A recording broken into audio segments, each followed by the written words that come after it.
Ahoy, shipmates! I'm just running into some little technical difficulties here, but I think it's all working.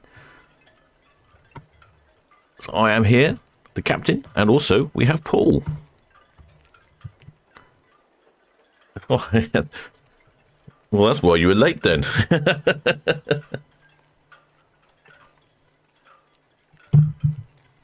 Just early on different time. Right, so what was I doing? I was trying to do something. I was... Right, what was I doing? Right, sorry, I think I might have had you on mute then for a bit. Aha. Right. So, just in case you missed that, we also have Paul with us. I think you might want to say it again, Paul, because I think I'd already had you on mute. Oh, good afternoon. Definitely not good morning that I said the first time round. No, so no one realised that you made an embarrassing faux pas. No, but in typical me style, brought it up anyway. Yep, there we go. Better late than never. Right. Quite right. Good. Busy one today. We have 5 ships departing today. We have the Celebrity Silhouette, which we can't see. Sky Princess, which we can just about see there, over behind that Toledo Roro there. Then 5 o'clock Ventura, which we can't see. Then 6 o'clock we have Iona, which we can see there. And then after that we have MSC Virtuosa, which we can't see. So you're saying, why can't we see these ships? Well, I'll quickly show you the map here. So we can just about see Sky Princess. We can see Sky Princess from... Actually, you can see Sky Princess from Netlicam there. You can see the stern. I think she's going to go forwards to the middle swing ground. So that's Sky Princess. Then if we look a little further on the map, then we've got Iona at 46 berth. Then the reason we can't see the other 3 ships is Celebrity Silhouette is there on the end of Mayflower Park.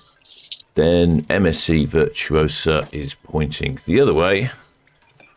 And then Ventura is pointing back the other way.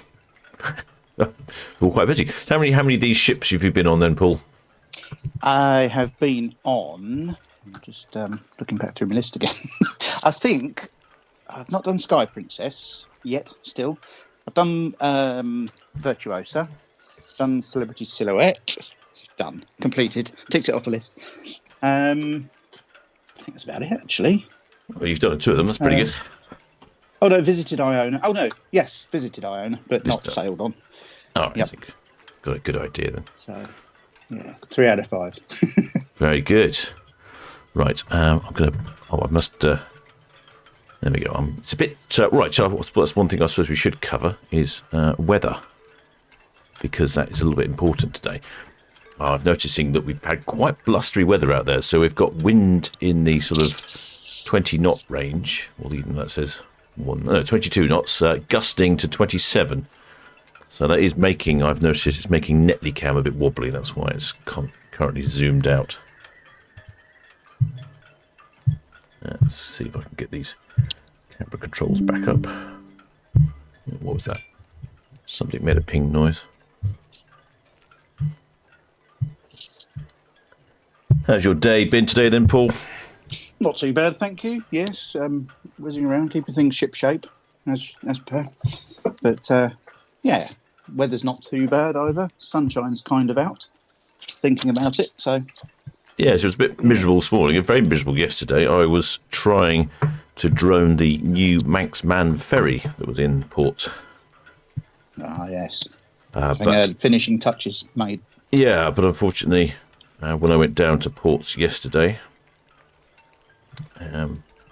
it started drizzling about 8 o'clock, and then she left at 8:30, right in the middle of heavy drizzle, so that didn't happen.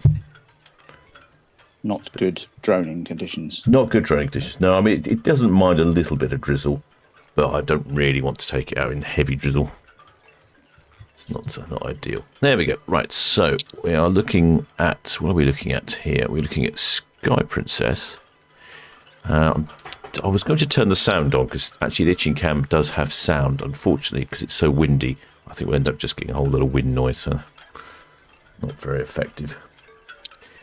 So I must have a look at my list. So we've got Sky Princess at 4 o'clock, and Celebrity Silhouette. Okay, let's see if any of these ships are moving. Celebrity Silhouette's at the other end of port. She doesn't look like she's moving. Oh, no, she's moving. There we go. Let's have a look on the map.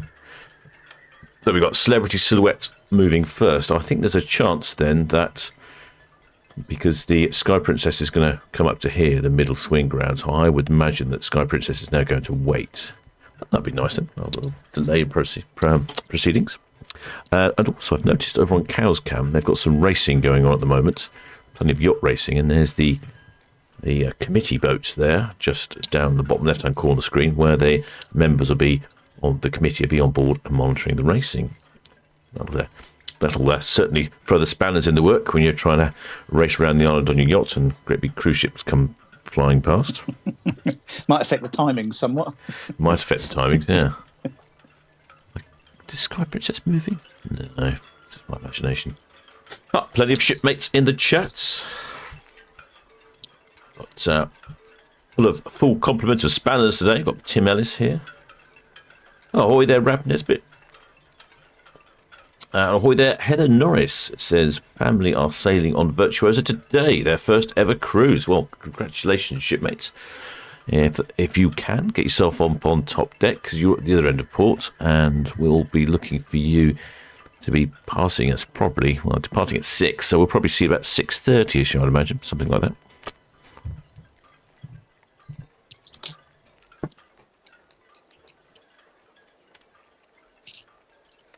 Hoy, Mark the Shark, who's on the Harmony of the Seas in Miami. Oh, I like that ship. Do you like the Harmony of the Seas? What's the standout features of Harmony of the Seas then? She's gigantic.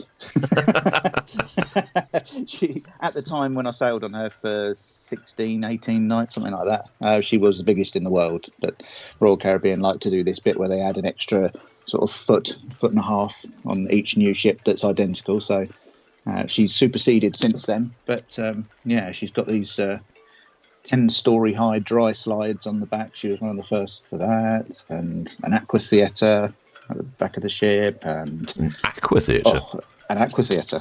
Basically, they've got pool with sort of high diving boards, and I don't know what they call it. They're sort of a 4-point harness type thing that can go up the top of the ship that they put an acrobat in.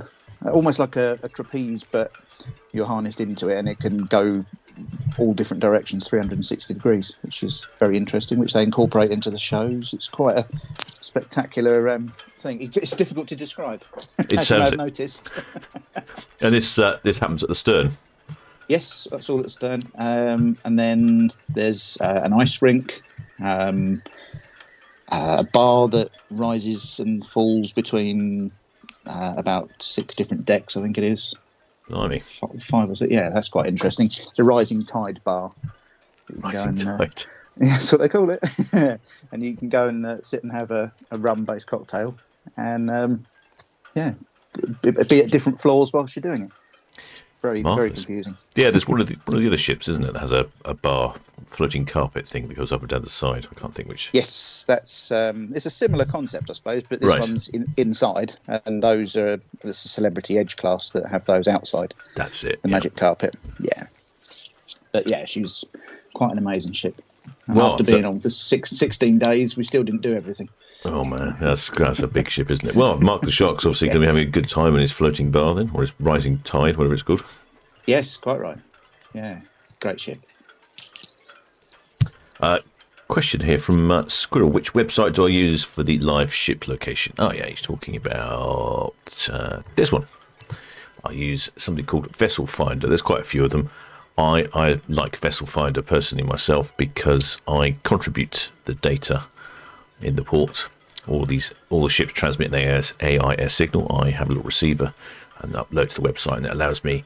I think I get basically a free membership of it because of my contribution. Looks like I should imagine we'll see Celebrity Silhouette on cruise cam 15 minutes or so. You can see it's quite breezy out there, blowing all those trees around. I'm going to go to Itching Cam. We'll just check on Sky Princess. No movement there. Oh, it looks like is that Wittonia coming in for a spot of bunkering? Go back to Netley. Make see that one wobbling around. Good, good. Oh, right. Where did you go when you were on Harmony of the Seas then? We boarded in Barcelona, and it was a transatlantic, but it did a few ports before transatlantic, which is quite nice. We unfortunately, just before we left sort of Europe, just after we left Europe, so we had a bit of a medical emergency, so we had to nip into the Azores, as you do. And unfortunately, someone had to get taken off. But then it was transatlantic for 5 days, and we ended up in Miami. And then went to the Bahamas for 3 days at the end of it. Fantastic. We decided to add that on, so that wasn't too shabby. I'd quite like to go to the Azores. I've been looking on Google Maps, and there's some fantastic little islands around the Azores. Yes, if you, it looked nice, but it was middle of the night. Yeah. And we didn't spend very long there. Oh, it's a shame. Unfortunately, but yeah. If you take a vessel across the Atlantic, like a sailboat, for instance, for a yacht delivery, they often stop at the Azores. Well, when I'm having my next yacht delivered, I'll keep an eye on the tracking for. Yeah, just let me know. Yeah. Yeah. Okay. Or the Ellie Merley. I think that's it. Shipmate Chipaz 1990 says his brother and his girlfriend went on Iona last week and cruised Norway. Yes, I think that's where she's off to. In fact, that's a really good point, actually. Maybe we should investigate where these ships are off to. I think, if memory serves me correctly, that Celebrity Silhouette is off on a 12-night Best of Scandinavia cruise via Oslo, Copenhagen, Tallinn, Stockholm and Skagen. Sky Princess, when she departs, will be off on a 7-night Comedy Stars themed Scandinavian cruise. Wonder who they've got on board for that. Well, they have such celebrities as Ed Byrne, Julian Clary, Paul Merton, and Susie Webster. I don't know Susie Webster. I feel like she's a wife of somebody else that we know. You could be right. I mean, if there's only somewhere finding out easily. I'm looking now. I found Susie Webster, the therapist. Therapist? Might not be her. Might not be her. Well, maybe not, no. Well, it looks like... Oh, it's very wobbly, isn't it? What is the wind speed doing at the moment? Weather, what are we up to? Oh, it has knocked off a bit. It has gusted at 29 knots. It's very windy today. Right, let's Found see. her. She is... oh, no, that's Suki Webster. Oh, good grief. Oops, that was a bit Is much. it Suki Webster? She's the comedian and wife of Paul Merton. Oh, right. That'd be the one. You threw me with Susie. Is that her then? Is that Mrs. Merton? Suki Webster, comedian, actress, and writer. Oh, shipmate Colin Cheney says Susie Webster is Paul Merton's wife. There we go. See, it's much quicker to ask the chat than it is to try and Google things. Shipmate Chimpaz 1990 says that Gareth Gates was on Iona when his brother was on there. What, Gareth Gates, his brother of Bill, perhaps? No, a different one. Pop Idol fame. Or X Factor. Pop Idol, I think. I think we could just about in the distance there behind the Ro-Ro see Celebrity Silhouette. Let's have a look. If I bounce between cameras here, if I move this one, no, I'll go back to that one. Go back to this one. I'm trying a new idea here. It's not working out very well. I'm using two phones to control the cameras. No, that's another cruise ship. It's not the cruise ship I'm looking for.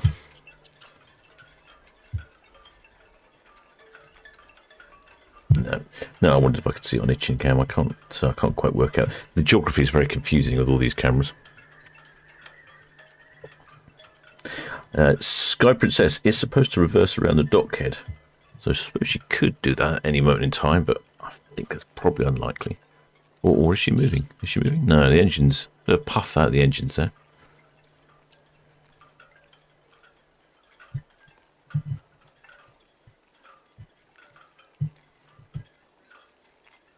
Ellie Murley in the chat corrected me. It is Pop Idol. There we go. I tell you, they know more than you do. Certainly know more than I do. Some lovely colours out there, I've noticed. I just saw Cow's Cam earlier. It's one of those blustery days where you've got the sun and there's quite a few clouds and bringing out some lovely colours of Southampton water. That's a Solent. That looks like Shield Hall, I'd imagine, there in the distance, travelling across the northern channel past Bramblebank. And it's only navigable to relatively shallow vessels. This is one of the Blue Funnel party cruise boats. She'll be going up and down, taking people around the port and showing them the cruise ships. And that's Hythe Marina over there.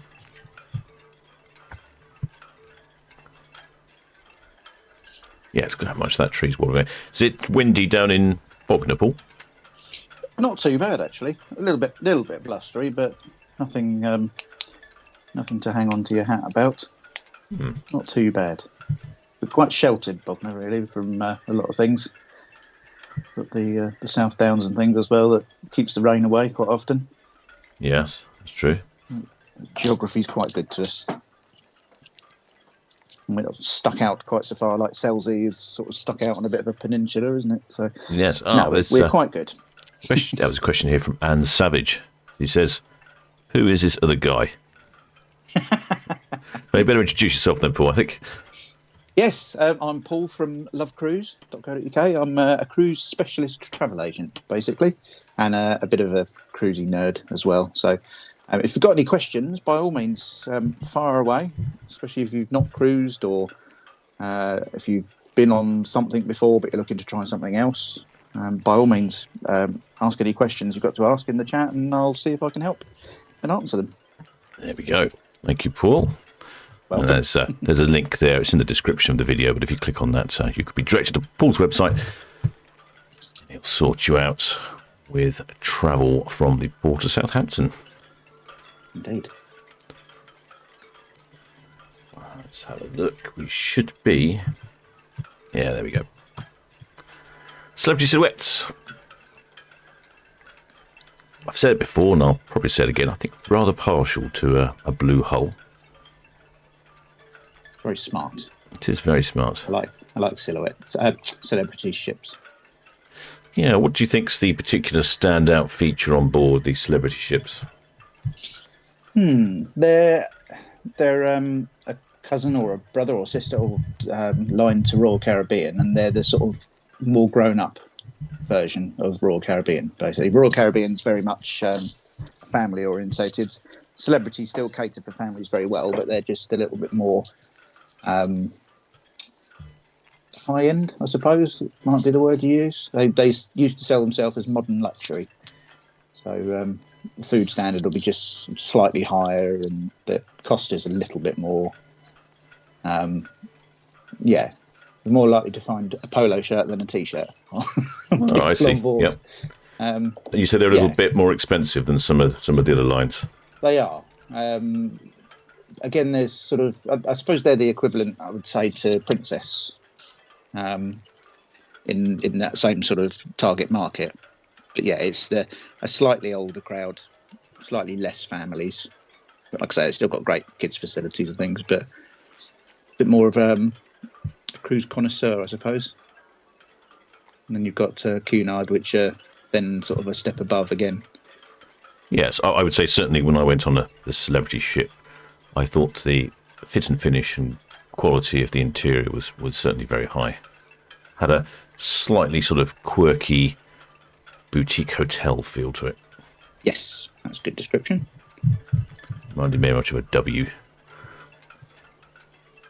They've got, I think it might even be Silhouette actually. It's got a tree growing in a giant chrome ball just suspended in in one of the atriums. Yes, I think that sort of sums up the quirkiness, I think. Yes, yeah. Well, it certainly looks Full-size quite busy on board there. There's quite a few shipmates on board. Lots of hanging outs on the balconies. Not quite as warm as it has been. What is the temperature down in port? 19.6. Well, that's a touch on the chilly side, isn't it? Bearable, though. If you're heading off on a cruise, you wouldn't mind so much, would you? Yeah, absolutely. Off to Scandinavia. This is the one. No, this is not the comedy one, is it? That's Princess having the comedy one. Yeah, Princess is on the comedy cruise. This is just a best of Scandinavia cruise. So a little bit more than Norway. So Oslo, Copenhagen, Tallinn, Stockholm, and Skagen for 12 nights.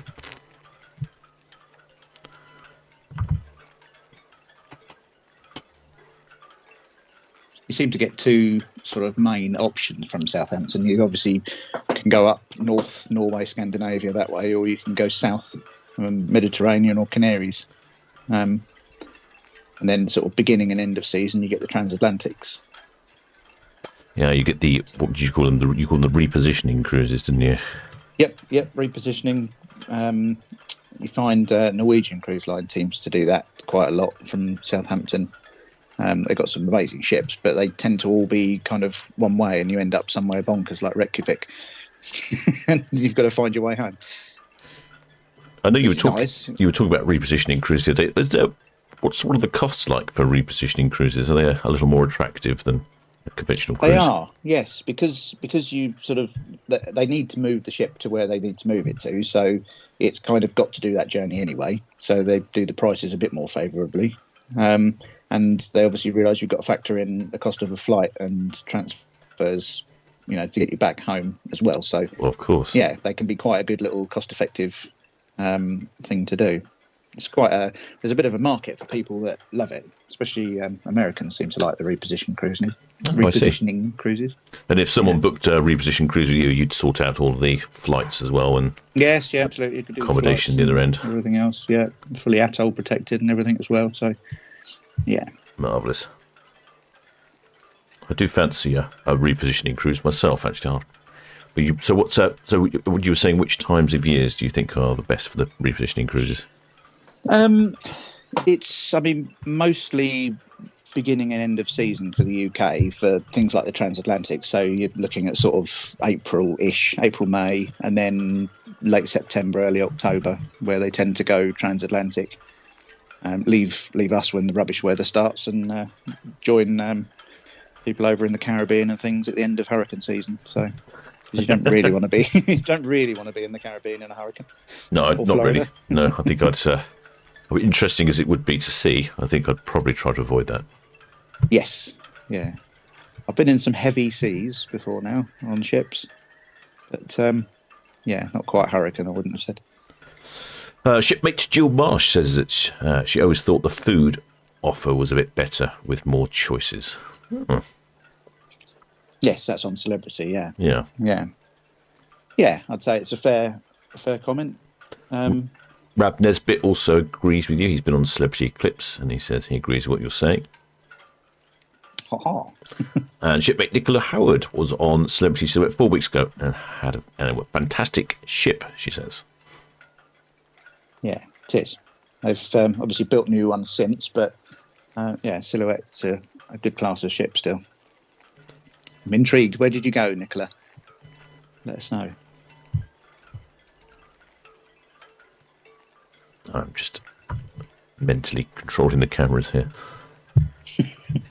Wow. I thought that's impressive. I thought it was a good idea to have multiple phones, but I'm not entirely sure it's working out so well.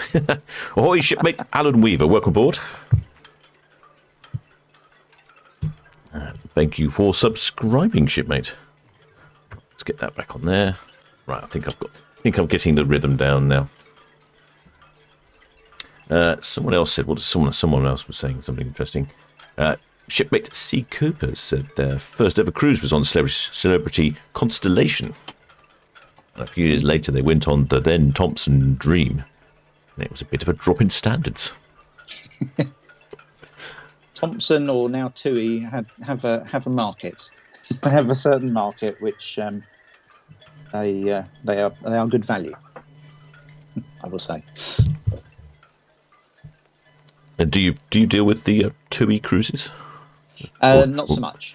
Or is that more of a direct booking thing with TUI? I think they, remembering rightly, I think they are direct booking actually. Yeah. Oh no, I can do, but they tend to sort of tolerate trade bookings, Right. as opposed to embracing them. So, but they like to book everything direct if they can do. But there's certainly a market for them. People seem to enjoy it. It's sort of an all-inclusive mostly. But, yeah. I've noticed, looking through earlier. Oh, ahoy there, shipmates. Carol Boy, welcome aboard. I noticed earlier that I think quite a few of the ship companies seem to now be going more the all-inclusive route, including the sort of tipping and having drinks packaged and so on. I'm guessing that's changed over the years, has that? Yeah, it used to be, everything else. There's always been drinks packages to a point, but yeah, a lot more are going, including tips and things, which is good, really, because you don't want to have to worry about that part as well. And if you want to tip somebody, it's as it's designed to be for exceptional service. I mean, you do get great service anyway, but it's nice when it's sort of included and then you can reward further. Yeah. I mean, and it's one less thing to worry about. Who carries cash these days, though? No, quite right. Yeah. What a lot of them do is when you've got tips included in your fare, they'll give you like vouchers at the end of it and then envelopes to put them in so that you can still give something to the staff and then the staff go and kind of cash in their voucher. Okay. So that's quite a good idea. Allocated amount. So you can reward the person you think was appropriate. That's it. Yeah, but then some of them have just decided, well, that's just kind of a token thing, so let's not bother with that. Let's just say it's included. So, yeah. Yeah, because you're not really going to do anything else with your vouchers, are you? Yeah, no, the ever-evolving tactics of the cruise companies. Yes, that's it. Quite often you'll find the staff, like cabin crew or cabin crew, sounds like an airline. Your stateroom attendants and things like that, they'll often appreciate little gifts if you can find out what they need before you go, or not your specific one, but generally on cruise ships they quite like chocolate and things like that, and quite often they appreciate that as much, if not more, than actual cash. It's things that they can't necessarily get. Interesting. I certainly have noticed that when I've seen shipmates in port coming off of a ship, I think mainly commercial ships, I've certainly noticed them wander up to Poundland and purchase lots of chocolate. Don't we all? Yep. Let's have a look at Itching Camp. I think we got Sky Princess. Yeah, she's started to go backwards now around the dockhead. Like I say, I would have put the sound on Itching Camp, but I'm suspecting if I put the sound on, it's going to be very windy and blustery today, because we do have sort of wind gusting in the sort of 27 knots range. Even though I've got a little dead cat on the microphone of Itching Cam, there's only so much you can do.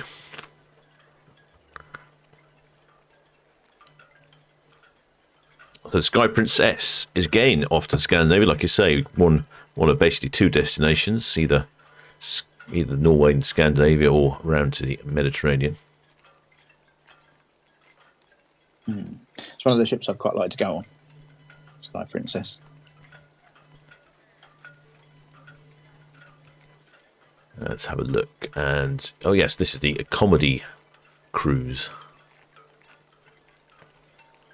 With Ed Bird, Julian Clary, Paul Burton and Susie Webster, who we've now learnt is Paul Merton's wife. I reckon they're trying to save on cabin costs there. How funny is your wife? Bring her too. I didn't. I don't know if I know. I'm not know if I'm familiar with Susie Webster at all. So maybe I am. Maybe I just don't know. It's probably one of those faces that you suddenly know if you saw. More than likely. Shipmate Rab Nesbitt says, what are your thoughts on the Marella cruises as opposed to the TUI ones? very similar market, I would say. Morella being part... I think it's actually Morella that I can't do their direct only. If I remember rightly, and TUI that I can sell. Are the Morella ones more Mediterranean based? Yeah, they've got... I'm not too familiar with Morella, if I'm honest, because it's, you know, certain things I can't book. I don't do a lot of... I know Morella are by TUI. Sorry, yeah. Morella created by TUI. Just looking at... So, yeah, they tend to be Mediterranean, and again, they're sort of all-inclusive. Yeah, not. I don't know lots about Morella. There we go. Honesty there from our my weak travelling. spot. It's your weak spot. Your kryptonite. Yes, quite. I can find out, but yeah. Top of my head, over familiar. Shipmate Elizabeth Leaborn says she's just stood at her front door and heard Sky Princess playing her tune. Yeah, it's normally quite distinctive. Like I said, normally I'd pop the microphone back up, but I think it's just going to be a bit too windy down there. It's the Love Boat, isn't it? I think the tune that she plays. It is. It's the theme to the 1970s sitcom The Love Boat. Because that was filmed on a princess ship. Aha, there we go. That's the answer to all our questions. Mark G says I'm going in the brig. Not knowing about TUI. Who's in the brig? Me. For my in the lack brig, of Morella knowledge. Fine. Bit of alone time will be fine. So we've got Celebrity Silhouette down here, getting near to the Fawley Refinery. And over in Cowes, we've got possibly the culmination of the Round the Island race. It looks like the yacht's going past the control boat there. And we have the Princess cruise ship coming round the dockhead.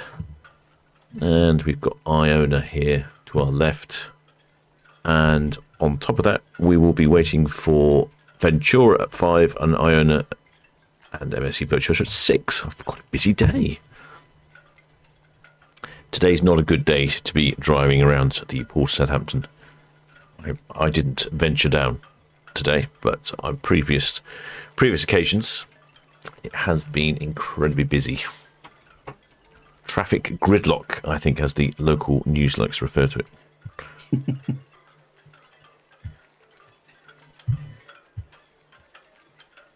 I've been waiting for, I'm not entirely sure, but I think this will be the first time that we've had a cruise ship reverse around the corner on Itchin Cam during a live stream. Been waiting for this for quite a while. Certainly seems to be going backwards for a long time. Well, it's quite a good one, this. It's quite tight, if I'm honest. I'm not quite familiar with that little bit of water, and I wouldn't say there's a lot of space there. No, I'm sure they know what they're doing. Or you can see the bow thruster working on that Princess there. Don't seem to have any tugs in view either. No, I don't think it's quite windy enough for tugs. What is the wind direction? The wind direction is from the northwest. That's unusual. Probably not so much an issue. Northwesterly. There we go. Here she reverses around the corner. She's got to watch out for that marker at the end there. Not the easiest of manoeuvres. When I worry about manoeuvring a 38-foot boat, let alone one that's 380 feet long, or 340 metres, I should probably say. No, you wouldn't want to get it wrong, would you? Blame it all on the pilot. Oh, ahoy, shipmate Phil Brown. Many thanks for subscribing, shipmate. Welcome aboard. Glad you've joined us. Yes, you can see the disturbance of the water on the port side of the Princess ship. That's the old Azipods that turn around. Highly manoeuvrable, probably more manoeuvrable than the vessels that I go on.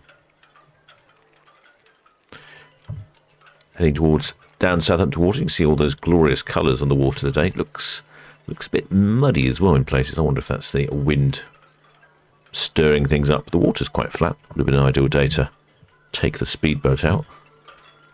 And the island, round the island race is still going. go back to itching cam here. Right, there we go. I have a really good view down the side of Sky Princess. Oh, I could look in the chat, couldn't I? I keep forgetting to look in the chat. I was just reading back through some comments actually that we've missed, I think. Oh, good. Excellent. It's last season for Silhouette this season, so she's been replaced with Celebrity Apex next year. Oh, right. Okay. Where's she off to then? Somewhere else? Or? They'll probably plonk her somewhere else, yeah. Yeah, just another port. They sort of have a shuffle around so people don't get bored. Yeah, makes sense. I certainly I like the convenience of travelling out of the port of Southampton. That's fantastic. Yeah, like, in comparison to fly cruise, and don't have to worry about how much you've got in your luggage and things like that. Yeah, exactly. It's so much better. And rock up and you're on the ship and you're on your holidays already. Indeed. Great. Yeah. Ahoy there, shipmate Jennifer Rampy from Missouri. Oh, welcome aboard, shipmates. How is the weather in Missouri? John Crocker says, mighty close to that boy. Yes, I know exactly. That's what I was thinking. It's pretty close to that boy. I wonder if he's got a reversing camera on board. Several. Several, yeah. And they normally have all aspects of the outside covered by CCTV. A couple on the back, some down the side, to various different angles and zooms and things. Let's have a look. I'll have a quick. I wonder if we see it on cruise cam. I don't think we see. No, not on cruise cam.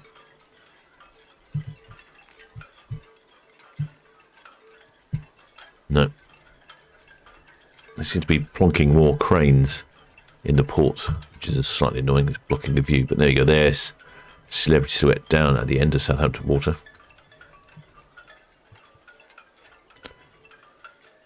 So do you have a cruise booked up anytime soon, Paul? I actually don't for the first time. I've got nothing booked. I know, you were always telling me you've got something in the works. I know. It's an outrage, isn't it, really? It is. I've used up all my cruise points at the moment. Yeah. Well, there's probably no annual leave left either. No, that's the main thing. Yeah, that is the issue at the minute. It's problematic. I could do with sort of 52 weeks of annual leave. That'd be quite nice. Paid, obviously. Obviously. And I'd find a way to occupy them, I'm sure. Yeah, nothing at the moment. I'd quite like to get back on a Virgin Voyages ship, I think. Unfortunately, we don't see them in Southampton, and they've finished their stints out of Portsmouth. I was going to ask you about that, actually, yes, because they sounded quite interesting. I've heard a few people talk about them, but they're not going out of Portsmouth anymore then? Nope, unfortunately not. No, there's one based in Greece, Piraeus, Athens, I think that's sailing from. One in, crikey, where was it? Miami. One out of Miami, and another one they were sending off to Australia for a bit because they're just launching in Australia. And then they've got the fourth ship on the way soon. They were Barcelona as well, actually. One of them, before it went off to Australia, they were going out of Barcelona, which great ships. They're slightly smaller than the ones we're looking at the moment, but they're more a sort of boutique yacht kind of feel on a large scale, I would say. Adults only. You travelled on a Virgin one, didn't you? On two, yeah. Scarlet Lady, which is the first one, and then Resilient Lady. I'm looking behind me. I've got a model for each ship that I've been on, and there's sometimes a reminder. Yeah, it makes ticking the boxes easy then, doesn't it? You know. Yes, absolutely. Yeah, Resilient Lady. No, great ships. They take a bit of getting used to because they're not the usual style where you've got a massive theatre and everyone files out of the theatre and goes to dining, and then files out of dining and goes to a bar. It's very much you're plonked in the middle of a playground and sent off on your way to enjoy your holiday. So it takes a bit interesting. It's you book a restaurant for the evening. You find a show to go and watch. Do you have to book a restaurant then? Do you? You can just turn up. But you can go through their sort of planner on the app on your phone and and book as you would, if you're at home almost. Yeah. You just think, where should we go tonight? And one of the best steaks I've ever had. Sorry for any vegetarian types listening, but one of the best steaks I've had was in their restaurant called The Wake, which is a seafood and steak. It was quite amazing as a steak goes. Yeah, the food is one of the big things that people are commenting on there, because they've got, rather than having a massive galley, they tend to have separate galleys for each of the restaurants, so you know that you're getting things cooked by a specialist in that area, kind of thing. So right. Which is, much more sort of bespoke. Everything's cooked fresh rather than 100 plates of one thing cooked up at a time and 100 salmon. So would you recommend the Virgin Cruises? I would, yeah. It's definitely, it's more of a sort of a party vibe without being sort of grown up. It's the age range tends to be from anywhere from 18 to 80. They just say the young at heart, really. It's the more sort of late night things going on, and again, you don't have to be up late at night, but there are things still occurring. Some things didn't start till 11 p.m. and things, which... Well, that's quite late. Yeah, it is. Yeah. So, yeah, it's difficult, again, to describe, but there's plenty of videos out there. And if you're open-minded and young at heart, that's the kind of thing. And if you're just a couple rather than having to take the family along, then, yeah, you'll enjoy it. So a little less traditional. Yes, very much so. They're trying to break the mould on a lot of things. One of the things I did enjoy most, I think, was the fact that they tend to board you later in the day, but then you don't have to get off the ship at ridiculous o'clock in the morning. You don't get off the ship until 9, 10 o'clock in the morning, as opposed to a lot of cruise lines will be sort of 7 o'clock, 8 o'clock. Most people are off. So it's a little thing, but you'd rather get on at sort of 3, 4 in the afternoon as opposed to midday, and then have a bit of a later start in the morning. Again, because it's a bit more of a party ship. Yeah, that makes sense. I get that. Rather unpleasant being turfed out first thing in the morning. Yes. Yeah, even if you are one of these people that's awake at early hours, it's still nice to have a more relaxed breakfast rather than quick pack the case, run and have a breakfast and leap off and go and get your transport home. Shipmate MS Titanic, bracket human bracket. Welcome aboard, shipmate. It's an interesting username. These are very interesting usernames.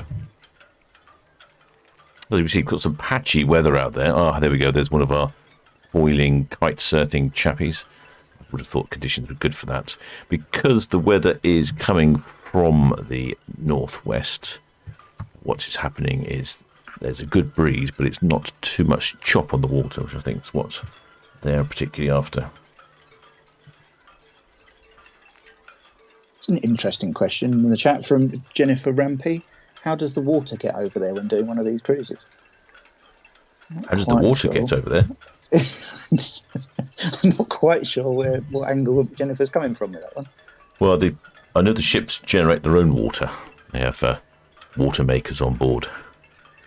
So if you have a small pleasure craft, you have to fill up the water tanks. On these yachts here, for instance, they'll have water tanks on board. Anything of a reasonable size will have a water maker on board, and cruise ships definitely have water makers on board. Lots of them use... Oh, sorry, I misread. How rough does the water get? Oops. I read it properly now. I thought I was thinking, how does the sea get there? It's one of those days today. One of those days. Depends whereabouts. Transatlantic can be interesting sometimes, but it's overall. I've never been on a ship in conditions where I've felt unsafe. That's probably a good way of putting it, isn't it? Yeah. The rougher it is, the higher up the waves come to the windows. Yes. But Bay of Biscay can be interesting sometimes, can be lumpy. Actually known as the washing machine, the Bay of Biscay. Yes. But then other times it's been like a mill pond almost to go across. So, but I tend to favour going on larger ships for that reason, really. They tend to go through a few of the waves rather than over and up and down. Yeah, so when I was on Iona travelling across the North Sea, one day it was a bit windy, and you could definitely feel the ship moving, but it wasn't really anything to be concerned about. And the waves were certainly quite large outside, so I would say, yes, big ship, you hardly notice it.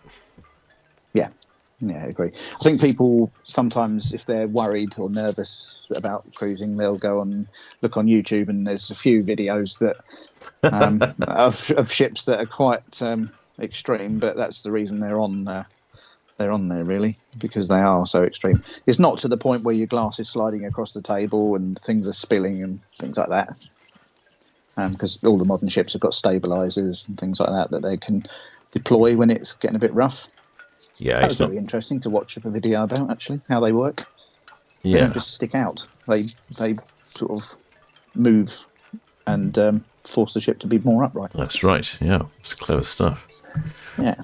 So there's Shield Hall coming back from a little stint in the Solent. She was off on a round the island yacht race viewing day. That'd be quite a decent day, wouldn't it? Out on Shield Hall for a bit, and then coming back, viewing the cruise ships. She's a good ship, Shield Hall. I enjoyed my time on there twice. Did you get to the brig, or did they manage to keep clear of the brig? They kept me out of the brig that time, yeah. Boiler room, it was a very hot day, and headed off towards the engine room to have a look, and was invited to look in the boiler room, but that was just a little bit too much. It was already warm enough. just to go in the boiler room would have been OTT, I think. Yeah, you can imagine what it was like in the olden days on some of the larger cruise ships. Stoking away at the boilers. That's it, they're a little bit cleaner now, aren't they? We've just got oil to fuel the boilers.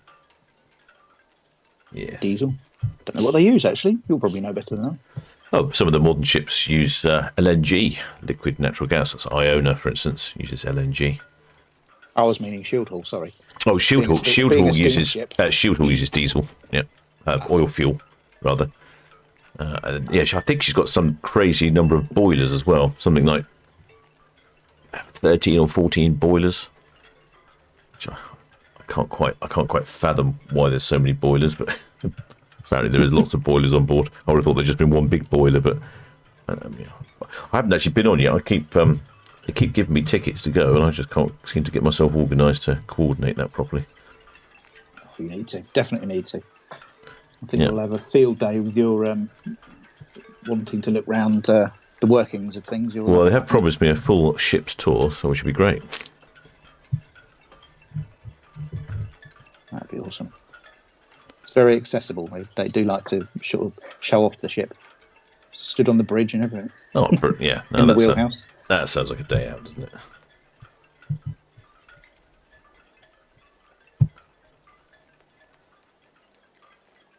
There was a question about the new Cunard ship, Queen Anne, and whether she could get down the Panama Canal. Where are we? Steve Wheeler, that was it. Do you know if the new Cunard Queen Anne is too large to pass through the older Panama Canal? I've had a quick look, and there is a Panama Canal cruise on the 9th of January 2025. But I don't know if that's Panama Canal Transit. Whether it's the new one. I don't know Panama Canal, to be honest, myself. It's another one of those things I'd love to do. But my understanding was they built a newer, larger a transit. Yes, to get through. They have, yes, for the big container ships as well. A friend of mine went on a cruise through the Panama Canal. He said it was quite interesting. I think I'd like to see the sides of the Panama Canal as you go through. Seems a bit unnatural, doesn't it, really? Squeezing through, yeah. In your multiple £1 million cruise ship, squeezing through.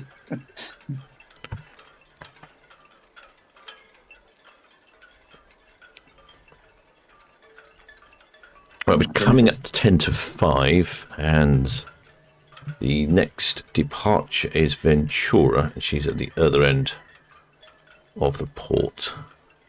She is at, I can't remember which berth it is, this one. And also looks like Memecy Virtuosa is still bunkering. Yeah, that's which champion bunkering there. We'll probably see Ventura if she departs on time, probably about 5:25, 5:30, something like that. Ventura, where is Ventura off to? Ventura is off on a 14 night. Spain, Portugal, Canary Islands, Funchal, Santa Cruz de Palma, Santa Cruz de Tenerife, Les Palmas de Gran Canaria, Arrecife, Cadiz and Lisbon. Quite a nice itinerary, that. I quite like those. I quite like as well that one's just heading straight from Southampton, a couple of days at sea, straight to Madeira, rather than stopping off somewhere. They normally sort of do northern Spain somewhere on the way through, but just sticking an extra day at sea and you're straight to Madeira. I see. Okay. That's a lovely port as well, Madeira. Very nice. Ahoy there, shipmate. ST Cool 1999. Welcome aboard, shipmate. Hey, thanks for subscribing. Yes, I think I'd probably be keen to go straight to Madeira. Yeah, it's a really nice place, and the toboggan coming down the hill is quite an interesting experience. Oh yeah, the old wicker basket thing. Yeah, absolutely. done that before now. Cable car up and toboggan back down and hanging on for your life. Yeah, there's a strange tradition, isn't there, where there's a big hill coming into town, and people jump in a wicker. Well, sorry, people. You as the customer sit in a wicker basket, and then some rather well dressed Madeiran gentlemen. Looks like someone's waving all in white with their sort of, I was going to say straw hat, but it's a woven hat type thing. Yeah.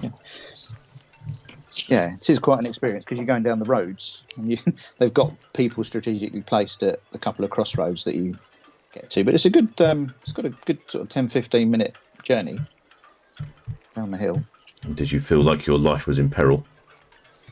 A couple of times. Because you, like these, the modern sort of thing of drifting in cars, you tend to do that round all the corners. You've got the two guys on the back that are, you end up going sideways and facing the apex of each corner that you're going round, which is quite something. And then you get to, a crossroads where you've got traffic coming and they just stop the traffic and you go zooming across this crossroads. It's, you do put a certain amount of trust in them. Yeah, it does sound rather peculiar, doesn't it, really? Yeah, but it's a great experience. I'm not quite sure where it's come from. It's almost like there was some sort of reason for it in the past, but it's been going for years, many years. I did look into the history of it once, but didn't retain the information, unfortunately. I've got Shield Hall here, passing Sky Princess, quite a few leisure crafts, and go on to cruise cam and we can see that little procession running down Southampton water. I don't think we're going to get multiple ships in today. Sometimes we can get multiple ships in. Now we might do if Ventura departs on time.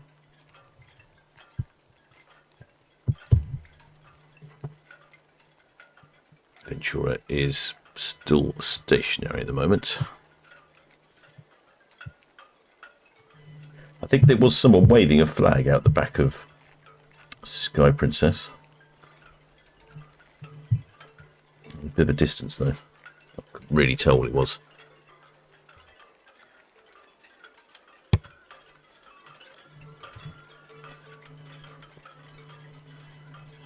There's Mark Barr in the chat asked, when does the Disney cruise line come back to Southampton? This 2024 is Disney Dream coming to the UK, if that's the one you mean. I think that was, if I remember rightly, we mentioned last time, didn't we? Somewhere around May. Yeah, I believe. I thought there was one this year, actually. That one is the Magic, I think. Yeah, that might be right. Magic. Look it up now. Disney Dream on 22nd of July. Ah. Don't think we've seen Disney Dream before in the port. No, she's one of the newer ships. It's quite nice because Magic, I think, was one of their first, if not the first. She's quite a bit smaller. Yeah, it was the first one I definitely remember when she came in. I think I said last week, it's one of the only... Queen Mary 2 generates a bit of a crowd when she comes and goes. But the Disney ships are the only other ones that generate crowds, and the biggest crowds by a massive margin. They all play different tunes through their horns. But I would say rather disappointingly, they don't play it very much. It's only a quick little burst. I would have thought they'd have given it quite a few blasts. It's probably some restriction. Well, it's probably licensed. It probably costs $100 every time they blow the horn or something because the tune's licensed. Again, there's quite a few videos on YouTube and things of horn battles between normal ships, regular ships with a normal one-tone horn, and then some Disney ships having horn battles as well. That's very interesting. The newer ships have got quite a little repertoire of songs. And that's where Princess nicked their Love Boat idea from. So, it's MSC that does it as well. MSC or someone else plays Seven Nation Army by White Stripes. Yes, I've seen that, and I can't think who that is.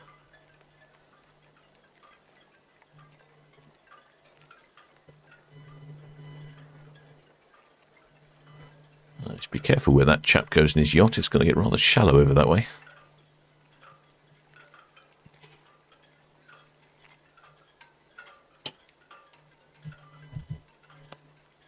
Oh, just see in the distance there, Celebrity Silhouette's just passing Cowshot Spit. And what's happening in Cows? Yeah, there's still quite a lot of racing going on in Cows over there.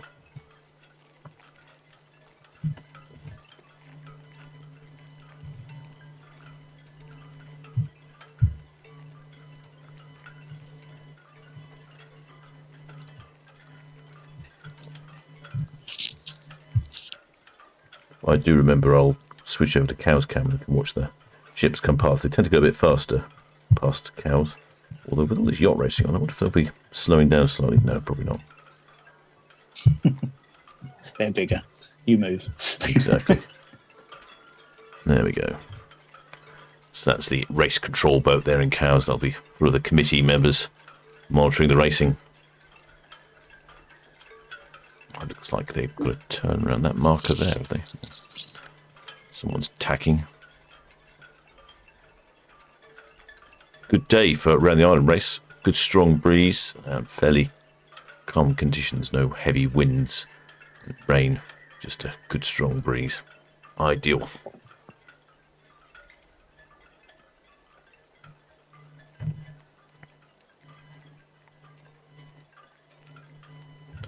Right, it's Itching Cam. Let's go back to Itching Cam.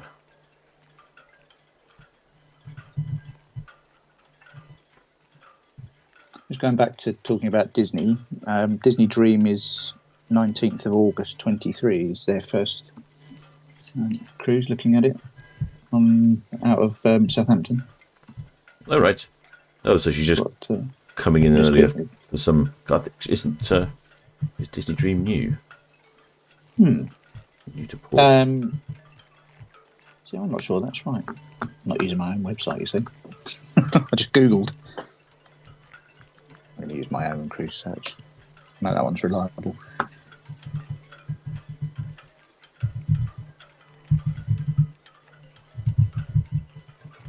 Let's have a look. Disney Dream. Yeah, launched in 2010, so no, I definitely an older ship. But I don't think I've not seen her in the port of Southampton, but then I was most observant. Certainly haven't droned her, because it was the one we had last year with Disney Magic, I think. Yes.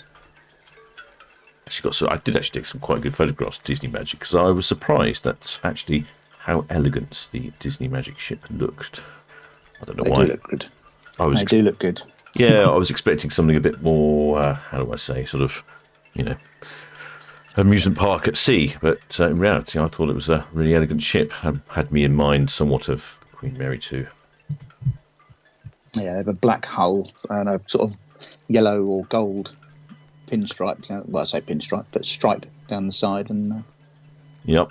red funnels, I think. Mr. Mikey Doe says it's the MSC Magnifica that plays the Seven Nation Army. There we go. Well done. Thank you for that, shipmates. MSC. Someone was asking about shipmates. Jennifer Rampy says, I've heard horrible things about MSC. Anyone have an experience of one of their ships? Customer service can be hit and miss. I've heard various stories. People love it, and they've had an amazing time. And then other people just haven't had the standard of service that they've expected. And when they've gone to sort of talk to someone about it, they're sort of a bit shruggy, slopey shouldered. But their price point reflects the inconsistency of that, should I say. So I think if you've never been on a cruise before, especially, I think you'd really enjoy it. Because you wouldn't have a standard to sort of look up to. But yeah, that's just being completely honest. They're amazing ships. A lot of the staff are absolutely fantastic. But I think there are just sometimes there's a couple of little bad experiences that people have had that can make it less than a desirable experience. I think it was you telling me what the MSC stood for. Mediterranean Shipping Company. No, I think it had another meaning. Oh, really? Maybe that wasn't me. No, it wasn't you then. Okay. I remember somebody telling me that what MSC stood for, and I can't think what it was. It was very funny. I can't remember. I can't think. There's probably, if people have had bad experiences, there's probably a lot of acronyms. Well, I think it was more to do with the quantity of food at the buffet or something. Oh, okay. I don't know. No, it wasn't me on this one, I don't think. No, not guilty. Not guilty. Good. All right. I should bear that in mind. I mean, I've been on MSC twice, and been, someone said MSC Manchester Ship Canal. Yeah, my first ever cruise actually was MSC, and there were people that were sort of commenting on, well, this isn't what the food should be like and things like that, but I found it fine. I was quite content. Yeah, I think it's very much how you go to it with your, what frame of mind you go to it, what your expectations are. Yeah, it's curious, isn't it? I'm curious how different people, like you say, it's probably expectation level more than anything. Question now from shipmate, I've gone away from it, about Cows Week. Shipmate David Seraphin asks when Cows Week is. End of July, beginning of August, shipmate. Hope to be out on the water for Cows Week. Hope to get out on the water for the Bournemouth Air Show as well. You get the best view for the Bournemouth Air Show being on the water. And also, there's often an air show for Cows Week. And when you're on the water, the display's right over your head. No health and safety there at all.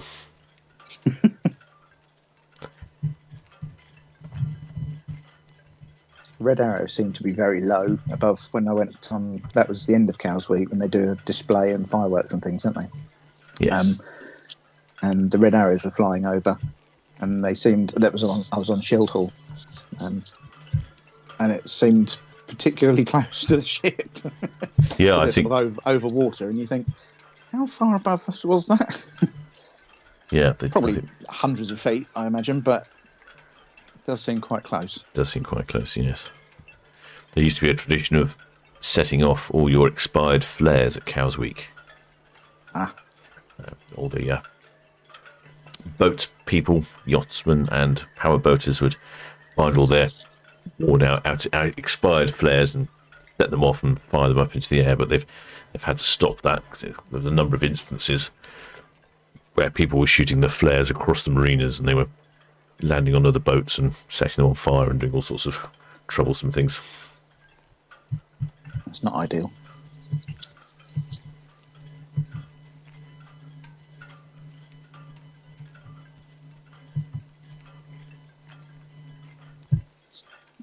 Jennifer Rampy in the chat saying I was advised to book Royal Caribbean for my first.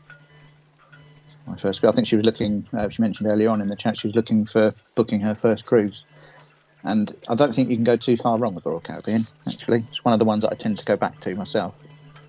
It depends if you've got family though, Jennifer. Have you? Let us know if it's a family thing that you're looking for or something like that. But yeah, you could do a lot worse than Royal Caribbean.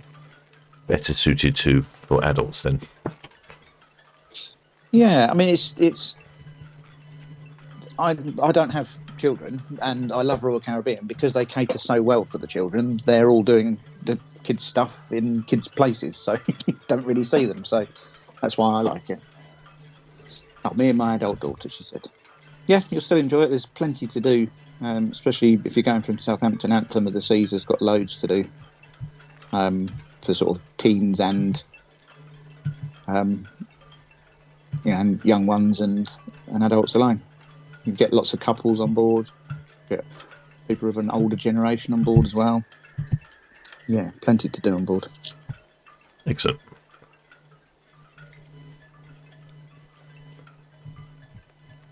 Well, Ventura is not moving at the moment. She's running a touch late. Let's have a look. Which one should we go back to? Go to Itching. Oh, it's a bit wobbly, isn't it? Try that one. Less wobbly. There we go. Somebody out there on jet ski having fun. I wonder if we might be seeing Celebrity Silhouette. Oh, look at all the yachts down there. You can tell there's a round the island race on. Just looking at Celebrity Silhouette here, approaching Cowes. This is Bramble Bank, this dodgy area here. Don't want to go anywhere near that. Look at all the yachts here, all competing in the races. Lots and lots of them. Just for a great big cruise ship about to blast through them. Yeah, there we go. There's some of the yachts over in Cowes. Very good. Let's go back to Netcam, I think. Yeah. Yeah, it's a touch windy out there still. I think, yeah, we're still, look, gusting up to 30 knots. So that is causing some slight wobbles on the cameras. I do apologise for that, shipmates. I can't do much about that, I'm afraid. You're mentioning about all the cranes that are popping up. You have to befriend some of the crane operators and see if they can put a temporary webcam up for you. Yeah, that would be good, wouldn't it? Live right in the centre of the docks.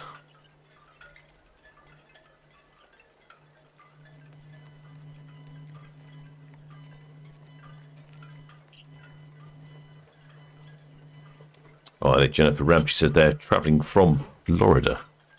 Grandparents live in Port Everglade. Oh, I'd be spoilt for choice. So many different cruise lines going from there. Yes, there is a lot, isn't there? From oh yes. Shipmate Damon Meadowcroft is boarding Queen Victoria tomorrow. You'll enjoy that, Damon. Damon.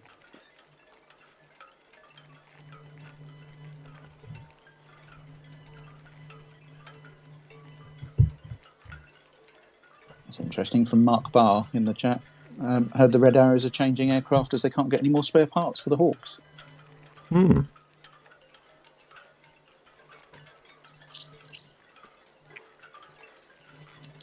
I'm not surprised. It seems to be a lot of problems, all sorts of spare parts, but they must be getting on those planes now. But they are the training planes, aren't they? Mm. So maybe you thought the trainers still had spare parts. You'd hope. You would hope, yeah. Some shipmate, well, reading a question there, it just buzzed off the top. Somebody said, somebody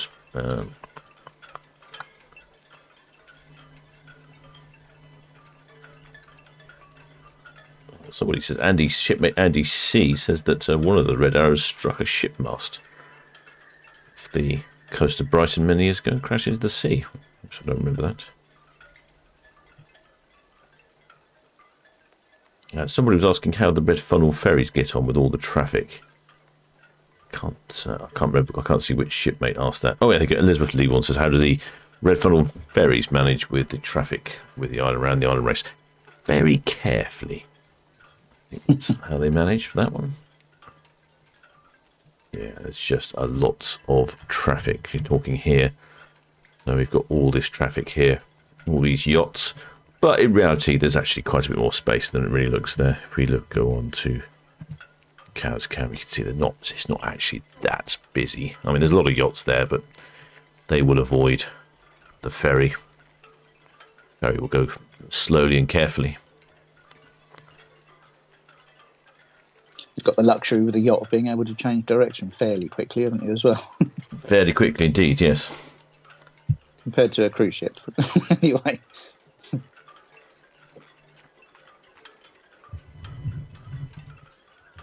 Shipmates are excellent blue speller. Tim Ellis says the Red Arrows are not replacing the Hawks until 2030.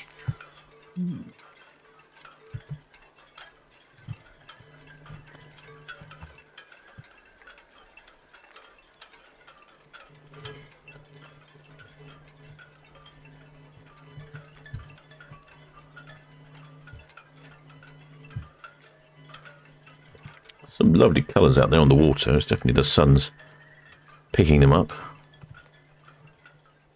Some browny, muddy colour there, though. It's all waves stirring up the seabed.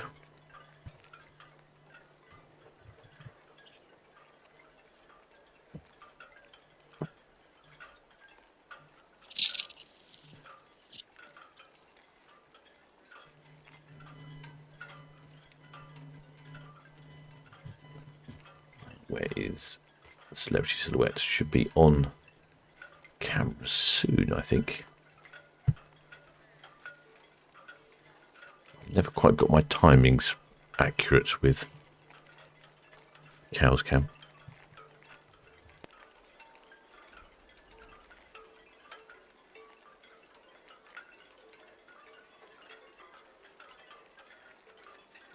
Here we go. As you can see now, Celebrity Silhouette is going up quite a bit faster than she was earlier. Travelling at 12.3 knots. Steering clear of most of the yacht racing traffic. Shipmate Carl McCuskey asks, what's the maximum number of cruise ships that can be in this port at any one time? Got 5 terminals, haven't we? 5 cruise terminals. Yeah, it's a good question, shipmate. I don't actually know what the maximum number would be. I'm thinking 5. You might get a few more in. Before they built the Horizon terminal, they used to sort of perch there. It used to be known as the Fruit Terminal, I think. Oh, yeah. Because it was sort of an in-between temporary pop-up cruise terminal. They tend to borrow other berths, don't they, for other vessels. Yeah, I think logistically, probably more than 5. It would be a stretch. I don't know that there's been more than 5. We have had weekends where there's been 5 in on Saturday and 5 in on Sunday. That's at the sort of peak of the season. That'd be 10 over the course of a weekend, which is frowned upon by the residents of the ports. They don't like all the traffic and all the people. There we go. That's, you can see Celebrity Silhouette in the distance, and then Princess going round Cowshot Spit.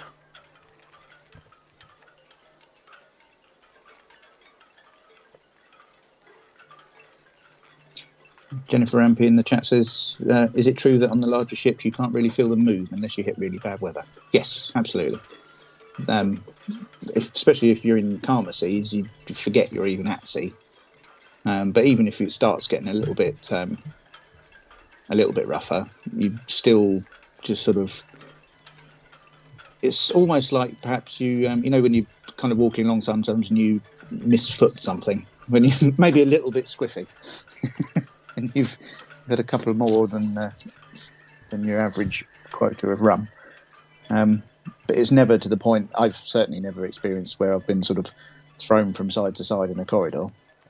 You might sort of walk along and then you're suddenly a little bit nearer to one wall than you thought you might be. Yeah, I think that's more your sort of cross-channel ferry and small ferries, isn't it? Yeah. It's considerably larger in scale. Yeah, absolutely. Again, some of the small ships, people do like the small ship cruising because they're more intimate and things, but again, they handle the sea differently. Certain sizes of waves might cause the ship to move rather than the ship move the waves. Let's have a look for... Oh, Ventura is on the move.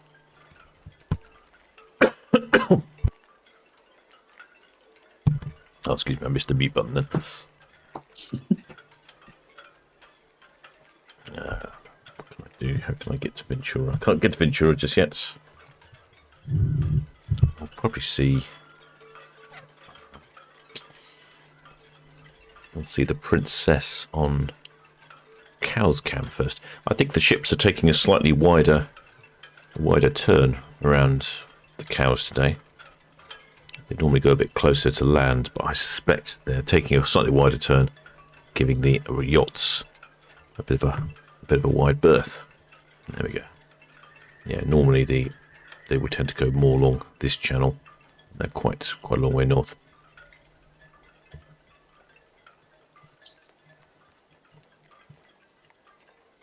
Whoa. And then you've got a whole lot of yachts here all racing around Portsmouth. Look at them all. That's a lot of yachts. And there goes Celebrity Silhouette on her way to Portsmouth.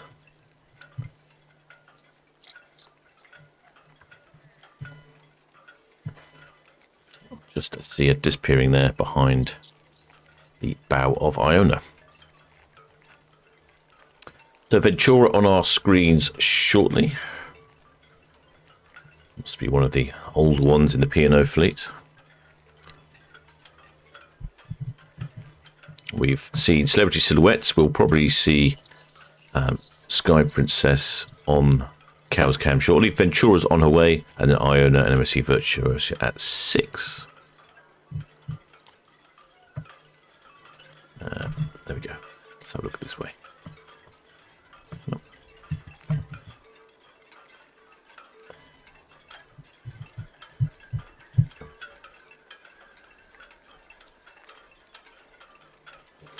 Shipmate John Crocker says been sick on a ship before with a stomach virus. Can't say that'd be very enjoyable. No. People do worry about norovirus and things like that, but as long as you're keeping your hands regularly washed and things like that, there's sanitizer at every sort of restaurant entrance and things like that. And a lot of the newer ships now, because washing your hands is actually that much more effective than using sanitizer, a lot of ships, when you're going into buffets and things, have got little hand washing areas, like little rows of sinks kind of thing. Oh, right, quite insistent on you using them, which is good. It's not a Soap bad and thing, I water suppose. beats gel every time. Yeah. So it's yeah. Unfortunately, there are some people that aren't as good with hygiene than others. I do apologise. Dog in the background. Is that your dog? It's the neighbour's dog. Oh. Can't remember your dog's name. Oh, Alfie. Alfie, that was it. Yeah. He's sitting quietly looking at the window, wondering why there's another dog barking at him. The neighbour dog likes to make itself known. I see. It's a miniature sausage dog. Smaller the dog, the louder the bark. I will, yeah. There it goes again. Not so bad in the winter when the window's closed, but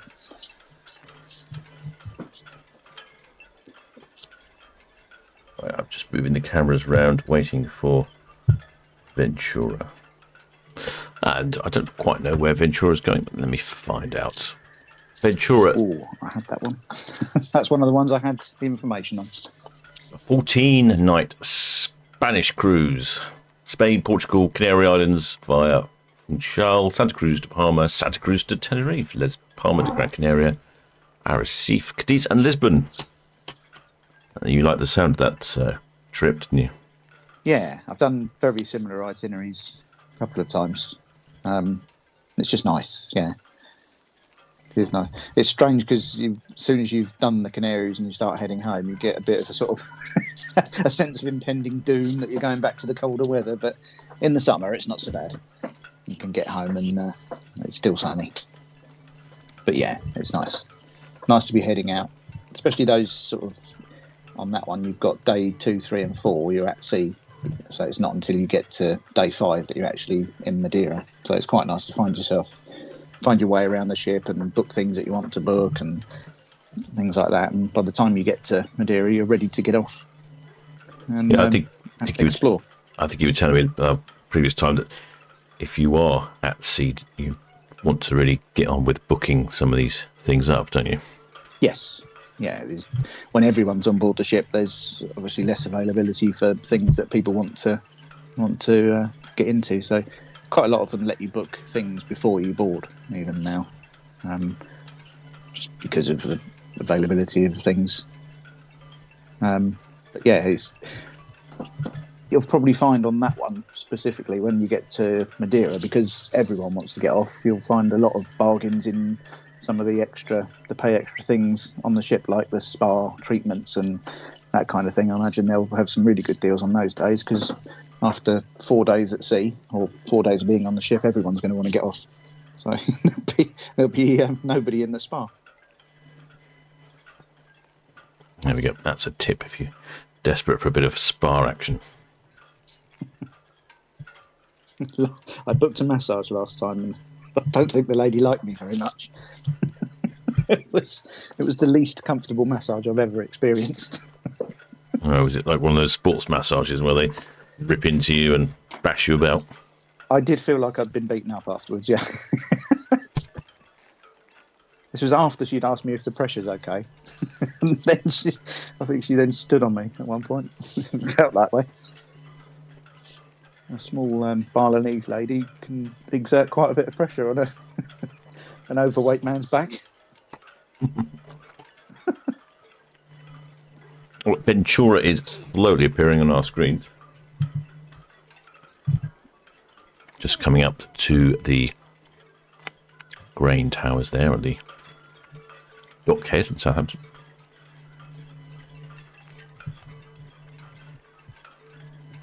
I've just reading the comments. One of the shipmates said that it was a bit rough coming out. I can't work out where the comment was now. Oh yes, shipmate Carl McCuskey said a bit rough coming out of Port Canaveral. Felt a bit off. Off but not nauseous. Off but not nauseous, yes. There's lots of little quirks and things to try for seasickness anyway. I think, generally speaking, if you can travel in a car and you don't really get if you don't get travel sick in a car, you'll be fine on a ship. But similarly, if your only experience is a ferry and you've been on sort of rough seas in a ferry or on a ferry, it's not as you'd expect on a ferry at all. There is a lot less movement. And then there's all these little remedies. I mean, they can give you these seasickness tablets as well on the ship if if you're suffering particularly. And there's all the little remedies like ginger and all sorts of things like that they suggest eating or drinking. Shipmate Tracy Reese says she's taping a programme on the TV about the building of the Seven Seas Explorer. Mm. And here's Ventura on our screens, off on her. Was it 12 nights? 12 nights? 14, that one, wasn't it? Yeah. Yeah, 14, that's right. 14 nights. Oh, yes, down to Canary Islands and Madeira. Plenty of shipmates on board.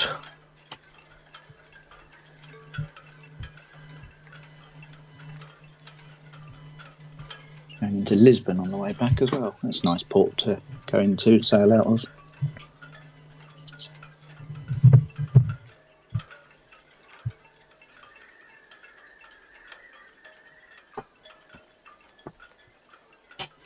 What would you recommend for a first cruise? Would you recommend heading to Scandinavian way or recommend heading Mediterranean way? Depends what you want. It depends on what you like from a holiday as well. If you like exploring and culture of places, or if you just want some sunshine and things like that, it's very much dependent on what you consider to be a worthwhile holiday, really. Because some people just like to go on a beach and get burnt as much as possible and then come home again, and some people like to go and see things and explore and everything else. I'd say try and book maybe if you can book a short one, which quite a lot of the cruise lines do, like taster cruises. There'll be sort of 2 or 3 or 4 night. If they're from Southampton, it might be somewhere like Cherbourg. And yes, someone was asking about that. But if you enjoy beach holidays, then book a Mediterranean, or Canaries as well, if you enjoy that. Because yes, you've got the pools and everything on the ship, but of course when you get to the destinations, most of them, if you're not right near a beach, then they'll run an excursion which they'll put on coaches to take you to the nearest beach as well. So quite nice. You can go, there's one Royal Caribbean do, which is like a Mediterranean beaches, I think they call it, which you go around various ports that are near beaches. Oh, right, okay. Yeah, but it very much depends what you want from a holiday, which is one of the things that I try and sort of discuss with people if they're contacting me to book something for my advice. I try and discuss previous holidays that they've been on, even if they're not cruise holidays, just to get an idea of the kind of things that they like, whether they just want to sit and relax and do nothing, or if they're culture vultures and want to go and experience everything. There's a type of cruise for you, I think, for each different type.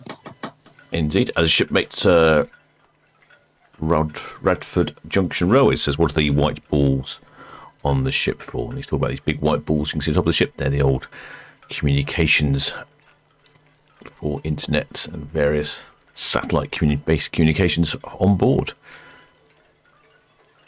A lot of ships now are going with Starlink because of the speed of it. Yeah. Yeah, I've seen that. There was one of the newest ships, and I can't think which one it was. They had a whole load of Starlinks. Yeah. They're retrofitting it on some of the older ones as well now. Again, Royal Caribbean, we're trialling that, and they tried it on one ship, and they went, "Yeah, we'll have that. Fit all the ships, please." Which must be quite something for not only Elon Musk but the people that install it. All the rest of the infrastructure is in place in the ship, so it's just literally the receiving of the internet in the first place. Yeah. It's quite a good system, although it's started to creak a bit when lots of people get together in one location. But you essentially get super fast internet more or less anywhere. Yep. They're introducing a mobile. So most of the time, you have to have a postcode. It has to be associated with a postcode, and if you go too far out of that postcode, it comes up and says, "No, you've wandered too far. Your internet's not working." But you can subscribe to a mobile type package, and that allows you to have it on the move, and they're expanding that to sea based. So if you're on a boat, a little pleasure craft traveling the world, sailing around the world, you can have your Starlink and be constantly connected. So much for getting away from it all. Yeah. And here we have Sky Princess on Cow's Cam. She's belting past as well, isn't she? Yeah, you don't want to get away from it. You always need to be connected. Got to watch the latest episode of Ships TV, haven't you, really? Absolutely. Can't possibly miss that. 18.5 knots. Speedy.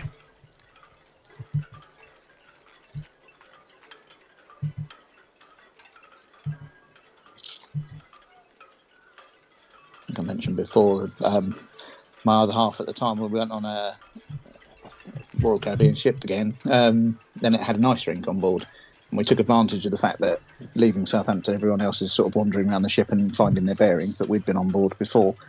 So she went ice skating just as we were turning around Bramble Bank. She shot across one side of the brink to the other.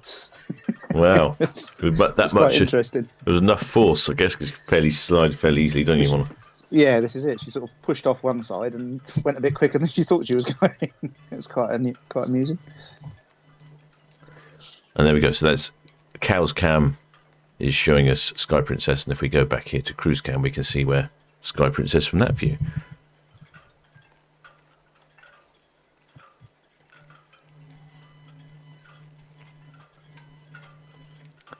And then on Netley Cam, we've got Ventura.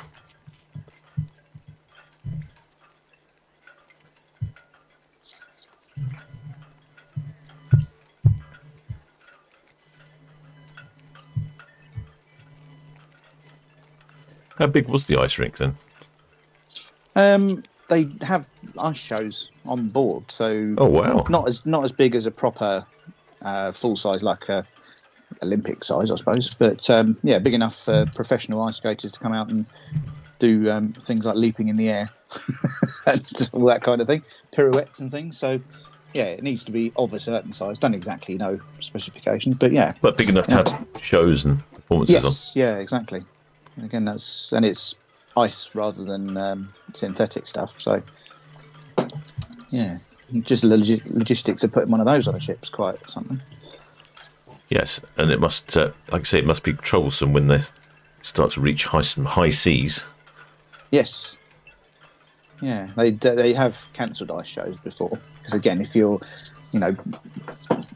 hooning from one end of an ice rink to the other to leap into the air, pirouette 5 times before you land, you'd want fairly stable seas. Yeah, I had talking to a dancer who was dancing for P&O.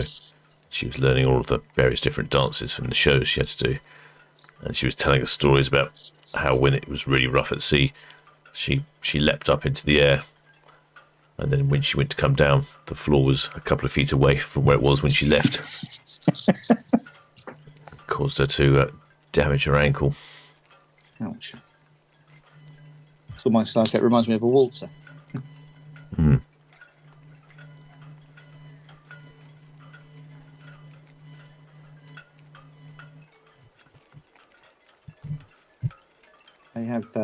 I've watched a chat with the entertainments team before I went to the theatre.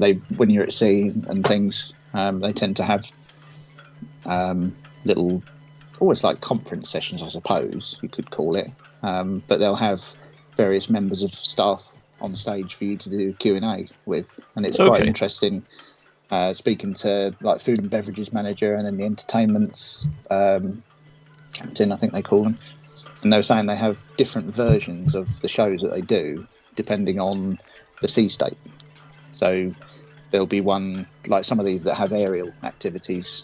If it's particularly bad, they'll have like an A, B, and C show. So the A has everything occurring, all the acrobatics, all the lifts, and everything else from the dancers and things.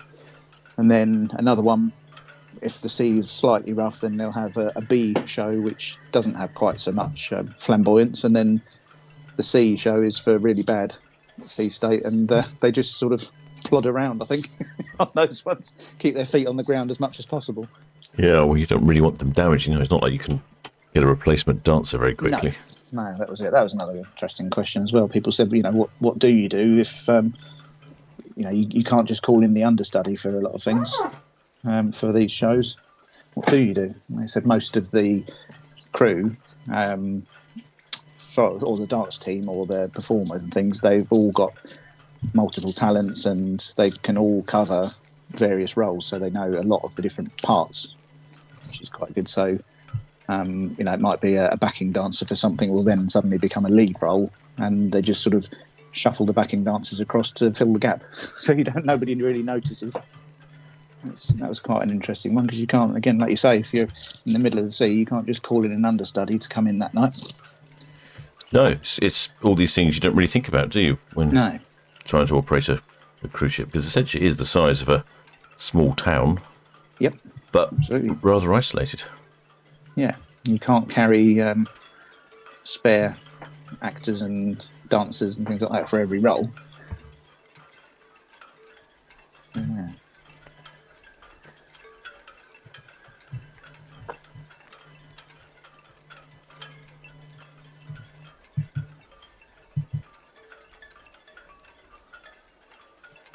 quite interesting if you get to go to one of those on the Q&A sessions. It is quite interesting.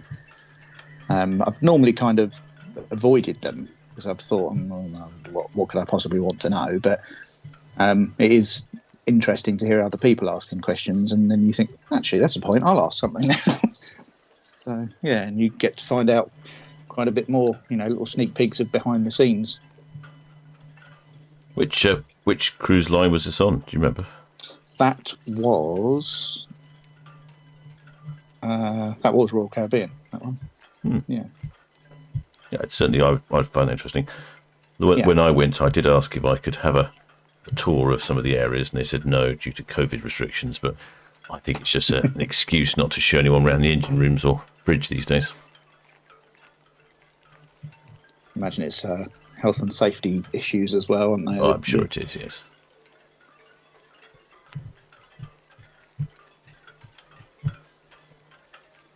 Shipmate Melanie Clark's very envious of the people going on their holidays. I imagine it's a bad day to be sailing away from the port here. It's nice. It is nice to leave Southampton in the sunshine. It is. They tend to do deck parties and things like that, sail away parties and things when the weather's good. It's quite an atmosphere to have, half of the people on the ship all up on the top deck around the pool and music, and they tend to wheel out some different cocktails and things for people to have. It's quite nice.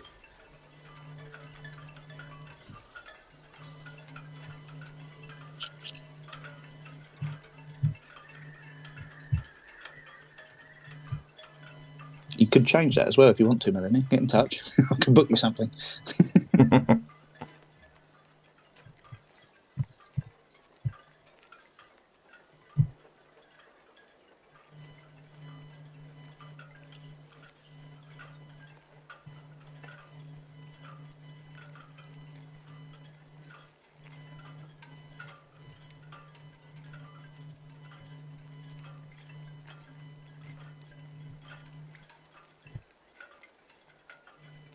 Well, I'm concentrating on moving these cameras. Zoned out slightly. 2 more cruise ships back to the departure. You can just about see the bow of Iona there with the P&O house flag flying away.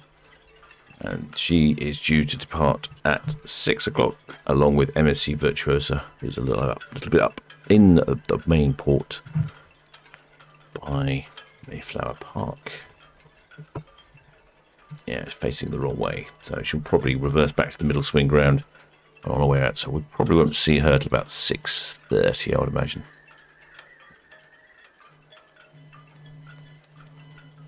Just having a little look at Virtuosa's itinerary when she leaves. She's doing a 14-night Mediterranean. Quite a nice little itinerary, actually. Where we go off to then? Where we go off to with on Virtuosa then? 2 days at sea, and then she arrives on day 4 at Seville, Cadiz, then Granada, Malaga, and then Alicante, Palma de Mallorca, then Toulon, then Barcelona, then La Coruña, and then back to Southampton. Quite a nice little one, right into the Eastern Med almost. Yeah, that's quite a long way from Barcelona to La Coruña. You've got to go all round the bottom of Spain, haven't you? Past Portugal. Past Gibraltar. Yep. That's quite nice. Going through the Straits of Gibraltar, you quite often see dolphins and things through there. Oh, okay. Because you're sort of nearish land and, not too far in the middle of, out of the way. Africa on one side and Europe on the other. Got some very dirty looking waters down here. Winds churning up the mud. Turquoisey out in the middle in the sunny bit. And we'll have 2 more ships departing. Like I say, Iona at 6 o'clock and MSC Virtuosa at 6 o'clock. She'll probably be on screen somewhere around about 6:30, 6:25, I think.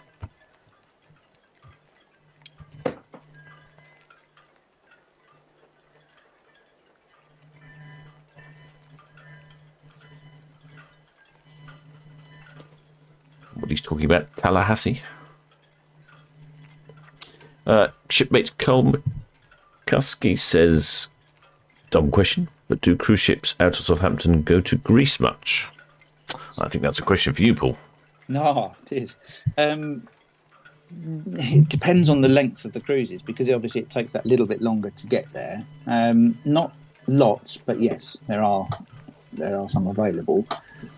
But they tend to sort of Greek islands cruises tend to be fly cruises quite a bit, because then you can go round all the different Greek islands.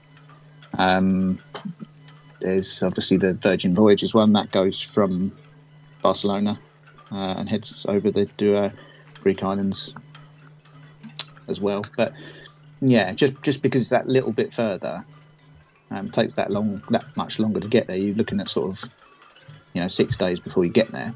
Yeah, it's a long way.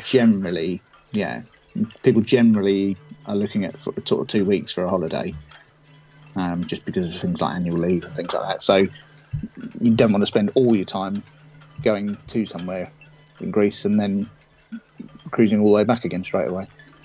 Yeah, so like you say, it'd be more of a fly out to Greece and go around. They're very organised. Fly cruise things are very organised as well. Some of them will be checking your luggage at the airport, and you literally, the other end, you take it out and give it to the cruise line, and then you see it in your cabin, which is great. Excellent. Shipmates Rebecca Parr asks, are they still doing bridge tours on Iona? No, I did ask. When I was on Iona a few months ago, I did ask, and they said no due to COVID restrictions. But shipmate Colin Cheney says that when they were on Queen Victoria a couple of weeks ago, we had a behind-the-scenes tour that included the engine room, control centre, and finished on the bridge. Now, I'm very jealous. The control centre's quite a place. That is quite a place. A room full of monitors looking at all sorts of different things. Yeah, I'm very jealous. I would have loved to have seen that behind the scenes. They used to sell the tours before, pre-COVID. They used to sell bridge tours and things like that. Or if you were sort of particularly high up level of loyalty, you'd be eligible to go on an entertainment tour or that kind of thing. But yeah, not so much since the pandemic, and they don't want to get crew getting ill, really. And they probably thought it's quite nice not being disturbed by people. Yes, I can see that. Let's just say it's that. Yeah, I do feel there's a bit of that going on. There never used to be huge groups anyway, just because of nature. We don't want 30 people all turning up on the bridge at the same time. Shipmate Jennifer Rampy asks, has anyone done a river cruise? Have you gone down the route of a river cruise, Paul? I haven't done one myself, no. But I've looked into them quite a bit and sold a few. Different thing altogether to ocean cruising. You're in the middle of everything, which is quite nice, because rivers, I think we've mentioned before, rivers obviously are generally at the heart of cities and towns and things like that, just because of how things used to be, and they were a lifeline. So, yeah, you very often are right in the middle of everything when you are on a river cruise. So it's quite often about destinations and things like that. And because they haven't got huge storage on board, because they're smaller, obviously, than a huge cruise ship, they tend to get a lot of the food and things from the ports that they visit. So it's quite nice. You'll sort of have fish, for example, from the port that you're visiting, or from the place that you're visiting, I should say, along the river, which is nice. So it's a lot more sort of fresh dining and excursion related, which is good. I was hearing about that on the conference. They were talking exactly that point, saying that they don't have a lot of storage space, so they buy locally every port they visit. Yeah, which is great for sustainability and things like that. It's great for that in that respect.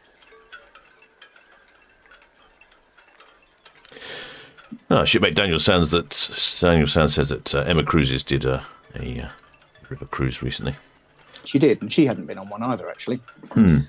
I've heard some mixed reviews from a friend of mine. She went on one with her mother, and I don't think she particularly enjoyed it. I don't think they're smaller. So they are a bit more intimate. If you prefer a bit of anonymity and you don't like to do your own thing and you don't want to see other people necessarily, then there's not a lot of scope to hide. But then if you don't mind, if you get on with people, things like the staff as well. They'll know your orders and your preferences for things. If you don't like your certain amount of ice in a drink, or you don't like your slice of lemon or lime or something, then they'll remember things like that a lot quicker than they would if they had hundreds of people to serve every day. So it's quite nice in that respect. But yeah, it's more intimate, I'd say. And a lot of them do focus on the excursions. Include a lot of excursions as well. Okay. I think seems to be the sort of thing there. I think what my friend was suggesting is that there were quite a lot of more older people on the river cruise. Yeah, can be again, but then there is the sort of restriction: you can't be too elderly and immobile because they do what's called rafting. Because there's only a certain amount of riverbank space in cities and things. They tend to park sort of 3 or 4 across. The ships, 3 or 4 across, and then you have to kind of go through the other ships to get off. So you quite often go up a flight of stairs across the ship and then down a flight of stairs and then onto the next one and then up a flight of stairs again, or through the reception at least. But yeah, I wouldn't have said they're necessarily families. Yeah, do they travel during the day, or do they just travel at night, or are they stationary? Sometimes, yeah. No, you can do sea days kind of thing. Not sea days, river days, I suppose you'd call it. I'm so used to it.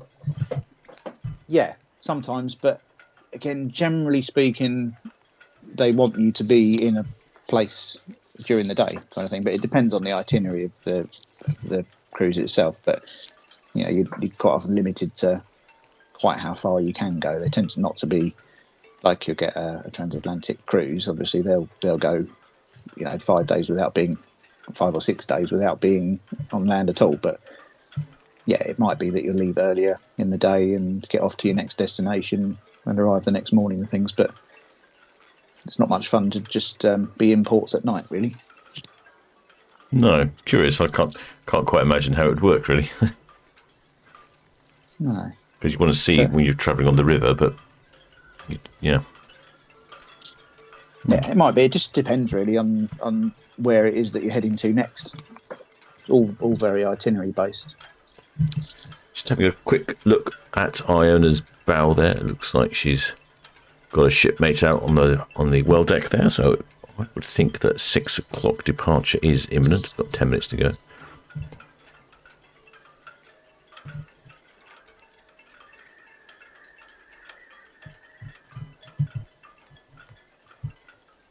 Carl McCaskey was saying in the chat, I've got a friend from Greece who wants to go to Greece with my wife and I to be our interpreter and guide. I'd like to visit the islands. There's some great companies, Celestial Cruises actually, are based over that way, and they're really good. They're specialists in the Greek islands. They're certainly worth a look at because they go to some of the cruises, some of the ports that the others don't often go to. Shipmate Mobster UK Gaz has just subscribed. Welcome aboard, shipmates. Many thanks for subscribing. There was a question here. Someone was asking a question about canal cruises. Oh, where did it go? Oh, yeah. That's Jennifer Rampey. Yeah, I was looking at canal boating over there. Do they provide guides or just rent you the boat? To be honest, I don't know. I have a feeling they just rent you the boat. Yes, pretty much. They give you pamphlets and things, but yeah. Quick bit of tuition. There's your boat, off you go. They only really have a top speed of about 5 miles an hour, so I don't think there's that much damage you can do.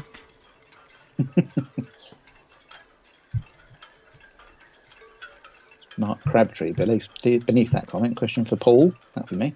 Are Royal Caribbean gratuities mandatory payable for cruises Southampton to Southampton, or is it just payable in the US? It's not mandatory, no. They do like to include it, but you can take it off if you want to. You can prepay it, which works out better, but each day, if you don't prepay your cruise, your gratuities, they'll put the charge on your bill each day, which you can choose to go and take off if you want to, and then tip the individuals as you see fit. But it doesn't, they say that's not really the fairest way to do it because it doesn't tip a lot of the people behind the scenes, like in the laundry or kitchens and things like that. So it's all discretionary, up to you. But yeah, it's not you can dip out of paying it if you want to, and just reward the people that you think have gone above and beyond. Sounds quite complicated. I tend to prepay it, and I know everyone's getting their fair share, and that's me done. I haven't got to worry about it. I think that sounds the fairest way, doesn't it? Like you say, there's all sorts of other people in the want background. to do different things. Yeah, this is it. Yeah.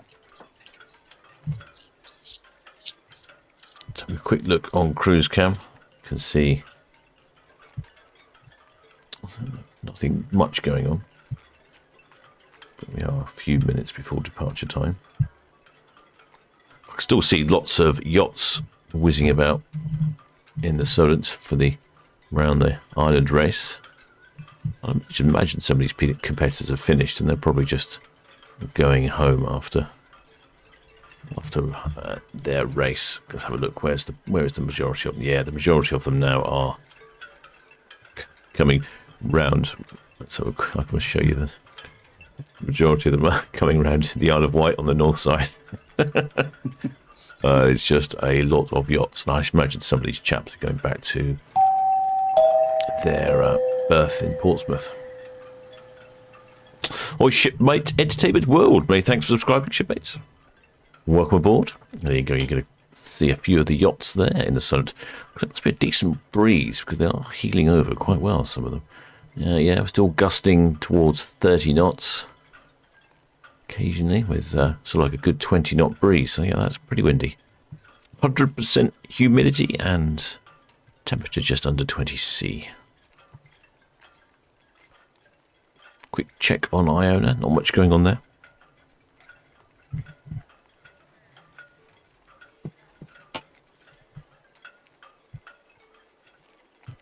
Just going back to River Cruise, Andy C said that his partner and my partner and I did a river cruise on the Danube a few years ago and absolutely loved it, especially as the scenery is constantly changing.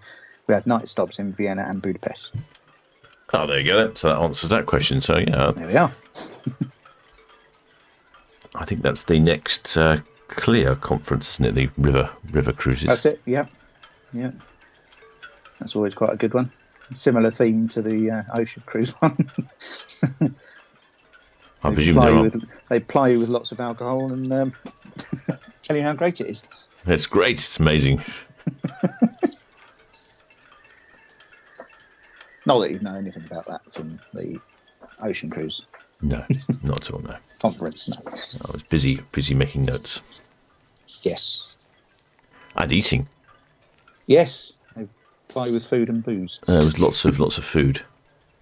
And out of the 3 ships we went on, I'd have to say the Fred Olsen food was the best. Again, not got round to going on a Fred Olsen myself, but yeah, every report I've heard has been that the food and the hospitality is fantastic as well on board. Might not have the newest ships in the world, but they make up for it. Yeah, definitely not the newest ship. I quite agree with that. That was one of the oldest, I think, that you went on as well, wasn't it?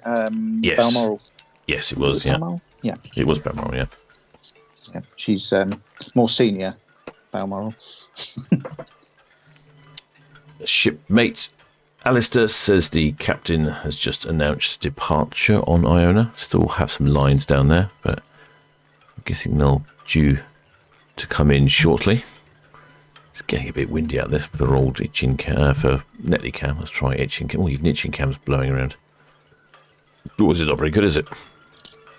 Blowy cams. Oh yes, you can see the yachts over there heeling away. Looks like the race boat there with the red flag.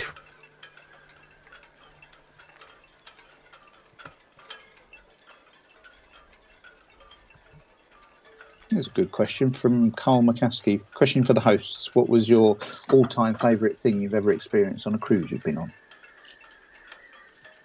For me, just the whole thing of it, really, just the relaxation. I enjoy. I enjoy a sea day because you just don't have it. You wake up in the morning, you don't have anything to do, and it's fantastic. Well, there's plenty to do, don't get me wrong. There's a ton of things to be able to do, but just waking up and not having all the commitments of life to have to deal with, and just be able to meander off down and get some breakfast at some point, and have a little mooch around, and yeah, just your day is your own, which I really enjoy. It's quite nice to just have absolutely nothing on the schedule. Certainly, I think. Yeah, they're certainly very relaxing. You don't need to book anything. If you don't want to, you can just wander around and take your time and eat whenever you want and do whatever you want. Well, I'd certainly a point you made a while back, and I sort of definitely noticed that. I went from being dropped off at the terminal, ocean terminal, to being sat in the Crow's Nest bar with a rum-based cocktail in about 45 minutes. Yeah.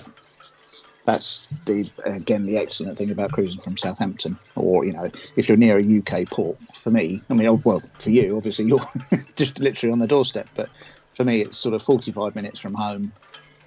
You turn up at the ship. Oh, you've got a waiver. You have a waiver. Just spotted a waiver. Good quality waving there. That is. Hey, love, am I on TV? Where's he from?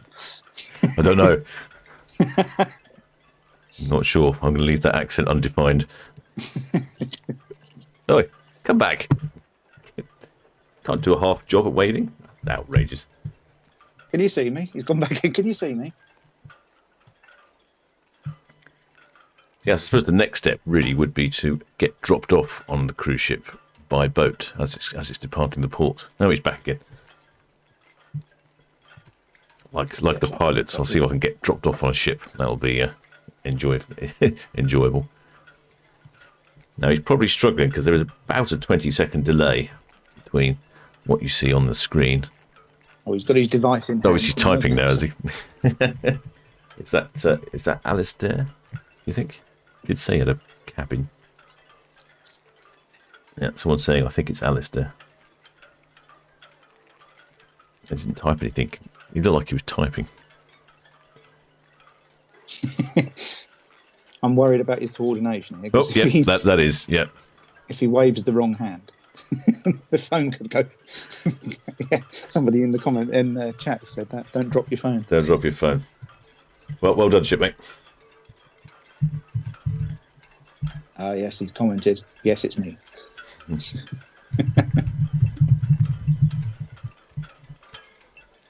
Very good. Hey, I've got a thumbs up. I don't think we've had a thumbs up before.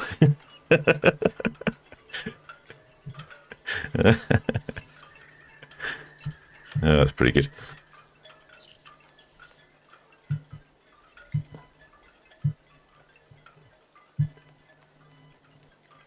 Let's have a little scan back again.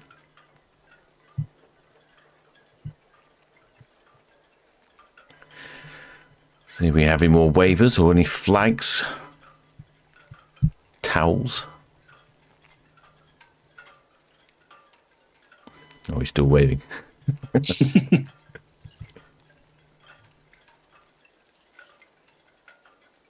Yes, I could definitely feel the humidity. It's quite warm in my cabin here. The computer does generate quite a lot of heat when I'm live streaming. It's quite pleasant in the wintertime, not so convenient in the summer. There are a lot of people out on their balconies, aren't there? It's a good turnout.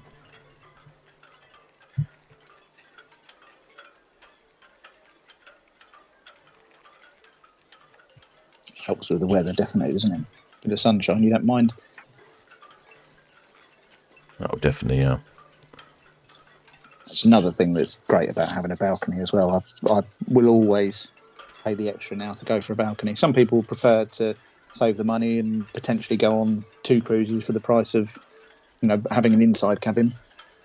But I do prefer having a balcony and being able to go and look outside, even for something like this, just to be able to have a nosy and see when the lines are coming in and all the activity in the port when you're docked. Is there much difference in the prices between balconies? It can vary quite a bit. A lot of them do offers and things where you can get a balcony for the same price as what they call an ocean view, i.e. one with a window. Insides generally are the sort of entry-level prices. But by the time you sort of look at it, you think, well, the cost per night versus what the advantages. But again, it depends how much time you're going to spend in your cabin. If you're not really going to spend much time in there, then some people enjoy an inside and the savings that come from it. But I think if you are potentially going to feel a bit queasy, then I would go for a balcony, because you can just go outside, get some fresh air, see the sea, and it sort of resets you. Yes, yeah. The last couple of lines coming in on Iona, so she's just about to depart, bang on time. Well, minutes late, it's pretty good timing there. Heading off to the fields, no doubt.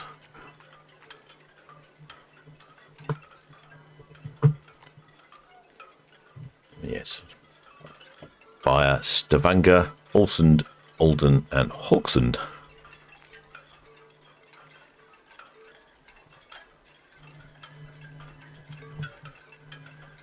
Last lines coming in there.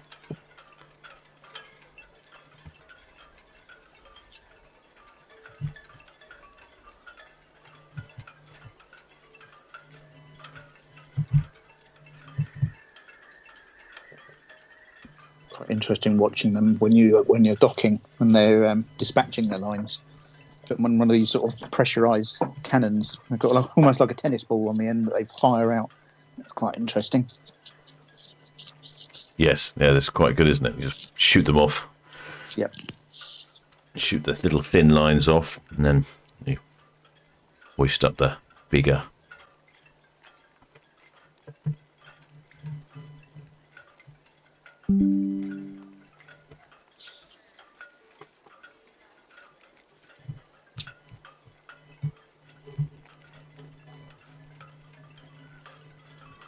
I think there might be a bit of tug action going on.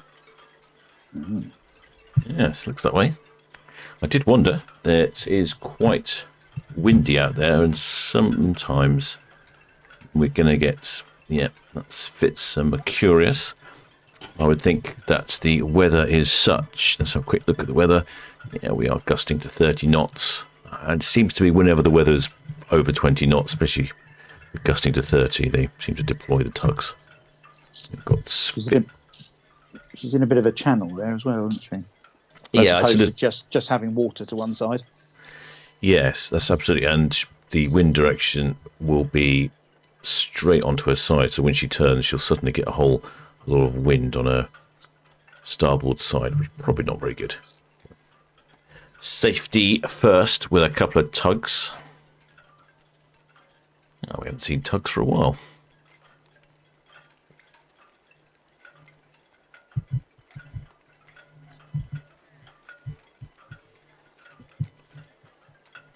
Shipmate. Oh, actually, I'm not quite sure what apparently the shipmate doesn't have a name. Huh, curious, isn't it? Shipmate blank. Got off Iona this morning. Wife's first cruise. She loved it. Fantastic ship. Fjords were stunning. Yeah, certainly is. Beautiful place to be on a ship. When you're on a ship as well, you get the view that you just can't get from land, because you're in the middle of the fjord looking at both sides. If you're on land, you're only ever looking at one side of it. A point that someone made a while ago that I've hung on to. Shipmate Carl McCuskey says, what are the must-visit places in Southampton if someone were to fly in from out of the country? Oh, good question. What's the must-visit places in Southampton? If you're flying into Southampton to go on a cruise, I'd imagine you've got a bit of an interest in ships, so the Sea City Museum is pretty good. It should be called the Titanic Museum, in my opinion. But it's called the Sea City Museum. It has a very interesting Titanic exhibition, and even part of it is even in the old courtroom where the cases were heard for the various companies that were trying to defend themselves from the rivets breaking. So that's quite good, the Sea City Museum.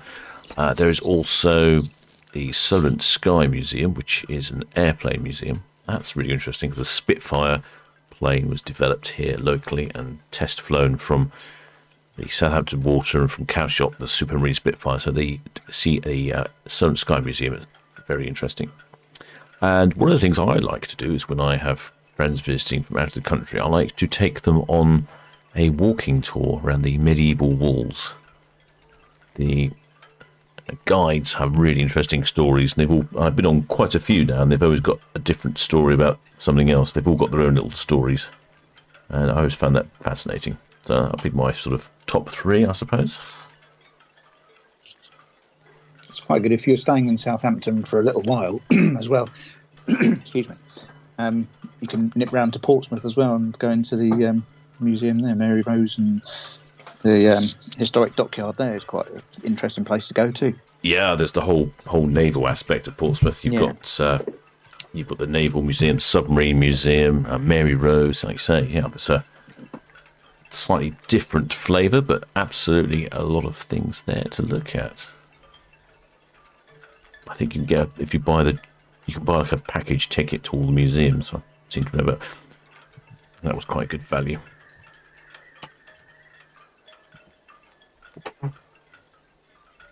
Now, so the Svitzer Mercurius here, giving a gentle tug to the stern of Iona. We look on the map and see what's happening with MSC Virtuosa. MSC Virtuosa is going nowhere at the moment. She also doesn't have any tugs. Although there is no tugs on the way, so assuming she doesn't need. It always amuses me when you look at a ship being tugged backwards. It always reminds me of a naughty child that doesn't want to leave. And the parent, come on. Dragging the child around the supermarket. Yeah. It was an insight into my strange mind.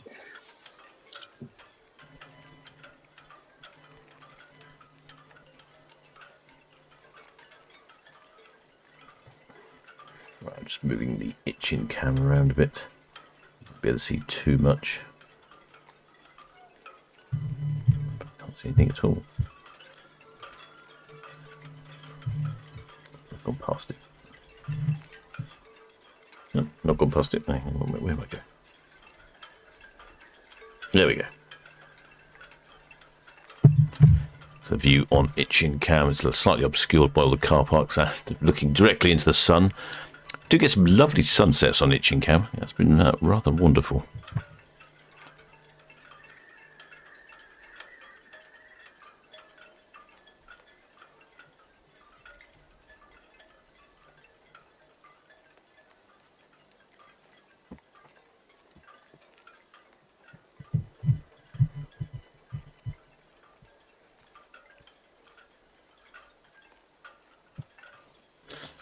Some shipmates while they're talking about airlines. Oh dear, Anne Savage says IKEA. Yeah, I guess. Actually, in all seriousness, IKEA does make for quite good ship spotting. If you go to the restaurant on the top floor, you have a good view out of all the glass windows down the side of the ships in port. So, although a slight joking answer there from Anne Savage, it's not actually that bad. Many people get to the port early and nip into IKEA for meatballs. They're famed IKEA meatballs. And then head off to the terminal.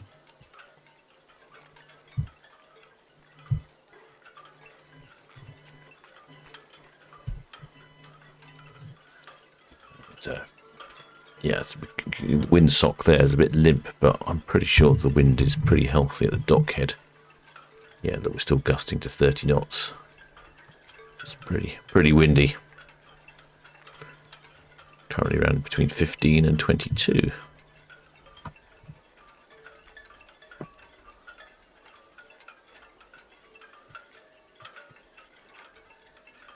A little discussion going on in the chat with Jennifer Rampey about the ownership of Cunard and Carnival and things like that. Carnival UK owns the Carnival Corporation, but Carnival UK is P&O, Cunard, and Princess. They tend to be. They're the ones that she was saying there was problems with Carnival sometimes. Costa have had problems, but Cunard and Princess don't. It's because we had the UK element into it.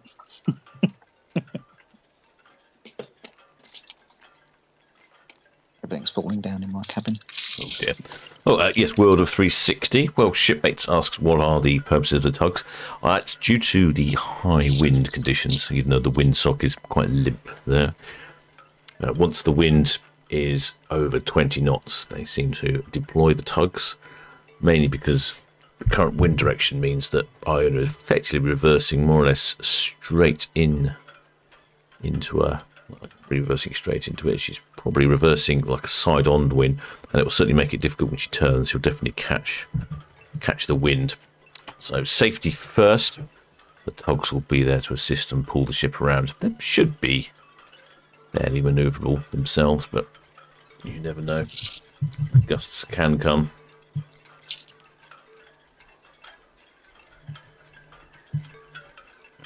As you can see the trees down there blowing away.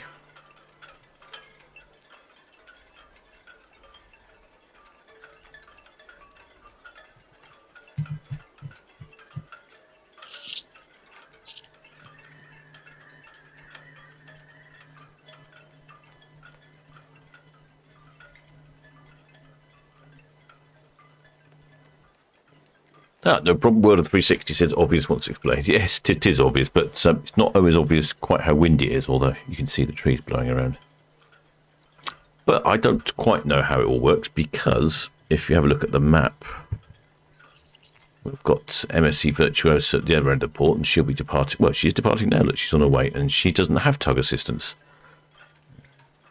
She might just be slightly more manoeuvrable. Slightly smaller ship, of course. Perhaps that's the defining factor. Not a lot in it, really. I will ask VTS when I meet up with them again next time. The Vessel Traffic Services. Sometimes they don't seem to know themselves.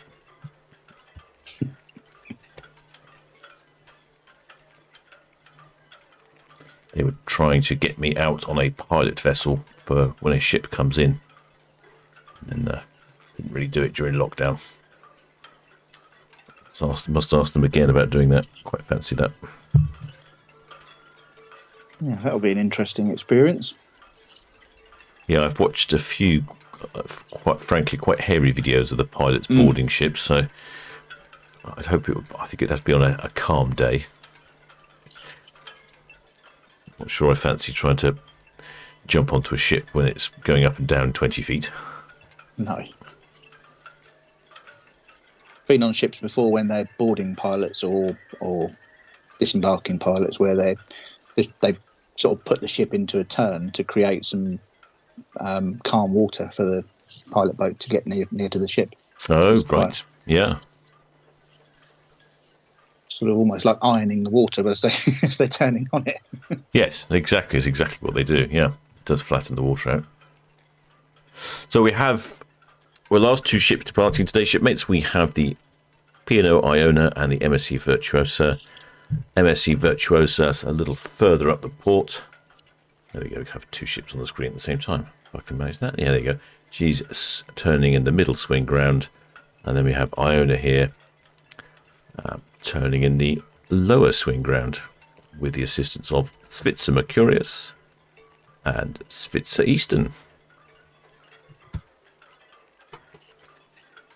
Is that where MSC Virtuosa's turning? Is that a normal way of turning? I don't think I've seen that one. Yes. It's sort of the back end come out and gone that way round. Yes, yep, that's often where they turn. I'm not quite sure what the protocol is. So MSC Virtuosa is coming and they turn here. It's really, so if you go down to Mayflower Park and you want to watch a ship depart, you get an absolutely bang up view of the ship. So they're really close to the park and you get to see them spin around right in front of you. They're quite slow. You get an extended duration with them. It's a really good place to go. But for instance, Queen Mary 2 never does that. She always goes all the way up to the upper swing ground and turns around. Yeah, that's what I've been on ships before. When they go from the Mayflower terminal, which is a bit further up, they tend to go up to the upper swing ground. Yeah, I don't quite know the reasoning behind that. What they feel like on the day. Yeah, it could be down to manoeuvrability of the ship, I guess, and the length of the ship. I know Queen Mary 2 is a little bit longer than some of the others. And when they spin around in the middle swing ground, it often strikes me that there's not a lot of space. No.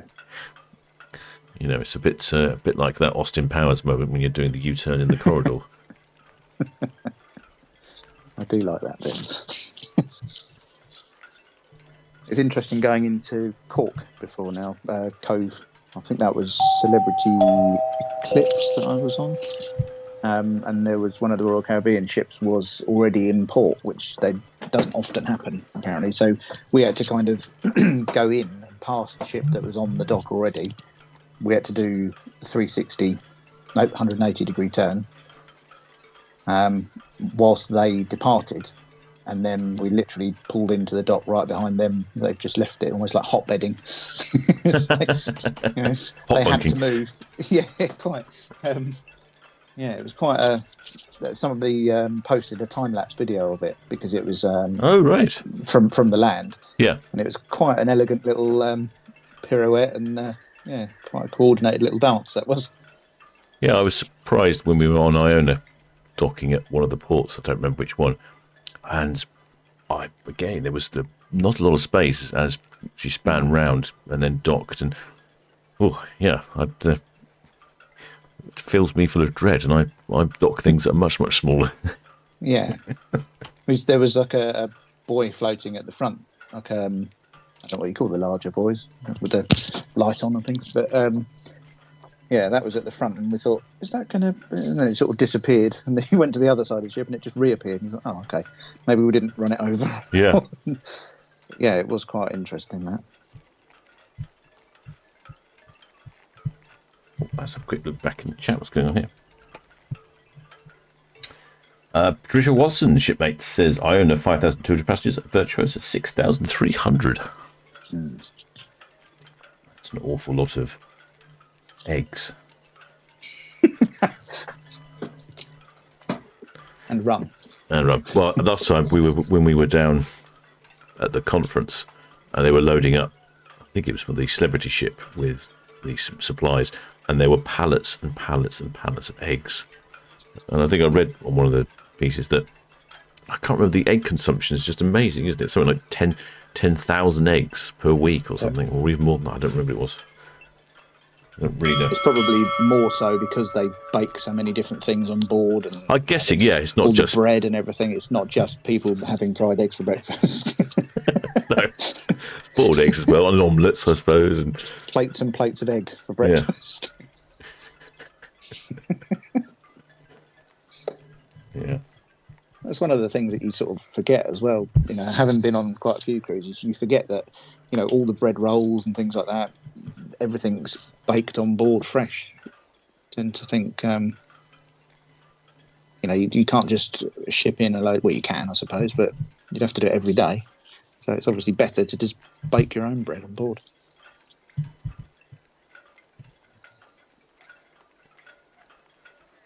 There we go. Oh, is there somebody waving something at the top there? I see something. Oh, it looks like a flag. Excellent. We found a waiver. And this week's flag looks to me to be the Cross of St. George. After last week's embarrassment when I couldn't quite work out what the Liverpool football flag was. I do say my mitigating circumstances are it's not as big on my screens as it is on your screens because I've got my broadcast software going, so I can't always see very easily what I'm looking at.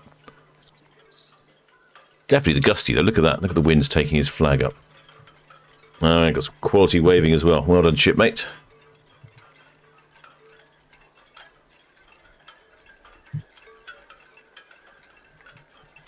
I did find the bow of Iona a little, not confusing, but to get to the crow's nest you had to sort of like go down then back up again. You couldn't actually get there on the same level it was on. That sounds about right. Yeah, there's a great viewing spot on one of the ships, but you have to go down a corridor which you just assume is cabins. It's like almost like a hidden spot to get on top of the bridge, but you go down there and all of a sudden there's a door at the end of the corridor and it spits you out on top of the bridge, and it's a great viewing spot. Which ship's that on? That is, I can't remember which one it was now.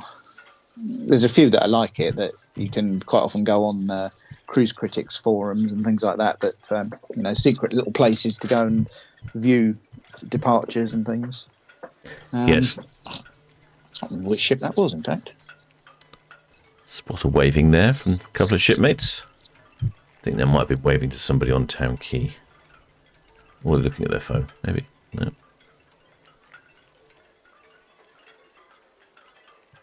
Yeah, I think there's definitely some sneaky little places on the ships, and it's not that you won't find them yourself. I think just due to the size and scale of the ships, you probably are better off trying to get a sneak view via someone else's hard work.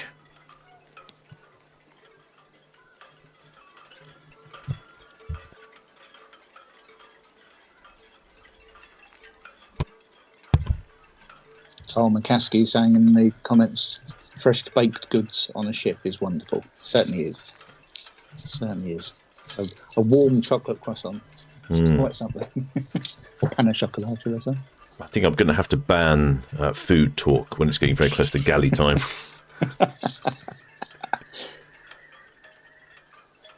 And looks like UKD Bluefin there in the background, local hopper dredger. And that's Ventura off on her northern, no, not Europe, northern Spain, isn't it? Spain round to, actually, no, she's going to the Canaries, not into the Mediterranean, no, is she? That's no. Cadiz, Santa Cruz, yeah, around the Canaries and Madeira, and then Virtuosa is off to the Mediterranean. Yes, Barcelona at Toulon.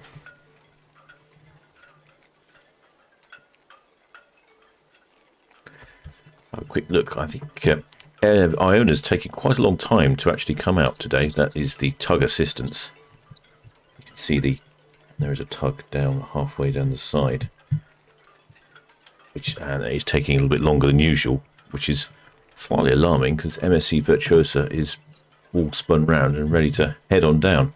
It's obviously just on holding stations, waiting for Iona to get out of the way. So they'll be quite close next to each other going down the water.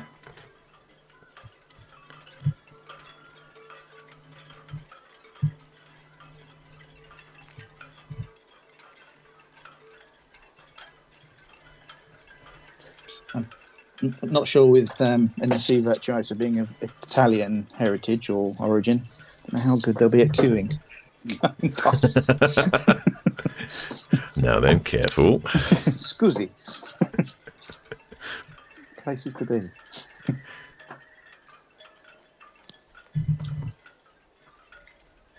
Yeah, it's certainly looking bright and breezy out there on the Solent. Oh, look, that's a pretty little yacht, isn't it? Oh, that's the blue funnel.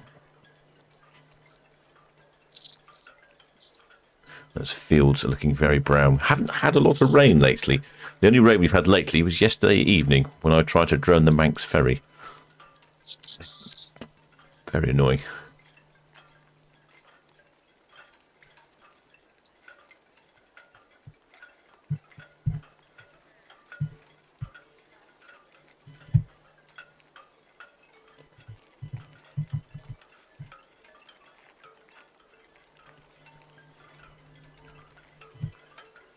Shipmate, oh, that disappeared just as I started reading it. One of the shipmates said, just think of how many rolls of toilet paper that is. That was related to the eggs comment. It was, yeah. I don't know how many that would be. Quite a lot, I would imagine. There's 5,000 people on the cruise ship. Each one, in the course of the week, probably uses one roll. So we've got to be talking at least 5,000 rolls, haven't we? If you get an allocated amount of squares per toilet roll. Ahoy there, shipmate Brooksy Bears. Welcome aboard. Many thanks for subscribing. And if you do enjoy this content on this channel and you want to hear some more, please do think about subscribing. Just hit that button, and when we go live, you'll be notified, which is rather erratic, I have to say. Mainly due to my availability of being on the water myself or whatever it is I'm doing. So who knows? Try and do the Saturday ones, the big ones for Saturday, but it's not always easy. I think it's important to point out as well that subscribing is free. It doesn't cost It's anything. free, yes. A lot of people hear the word subscribe and think, oh, it's going to cost me. No, but it's all totally There free, you go. absolutely. And there goes Ventura disappearing off to the Canaries.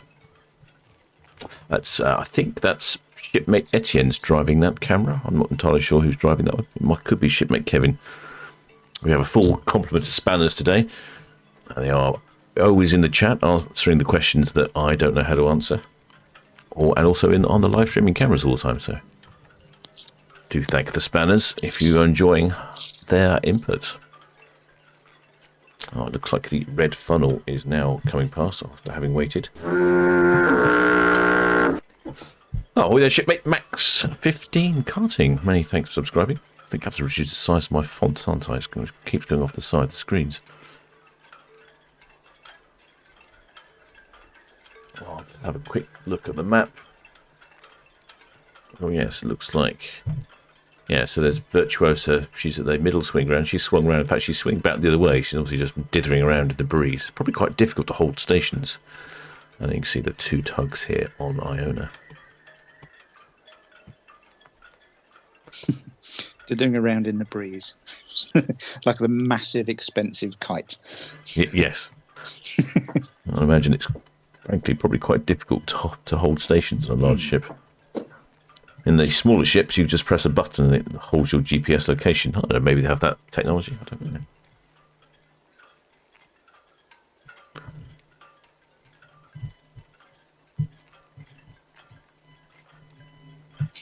Ellie Murley says in the chat, that's also assuming the loo roll isn't see-through, like some other cruise lines I've heard of.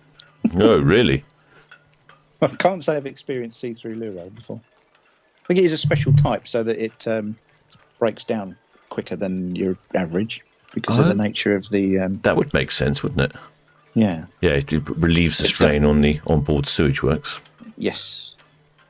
Yeah, all being vacuum operated and things.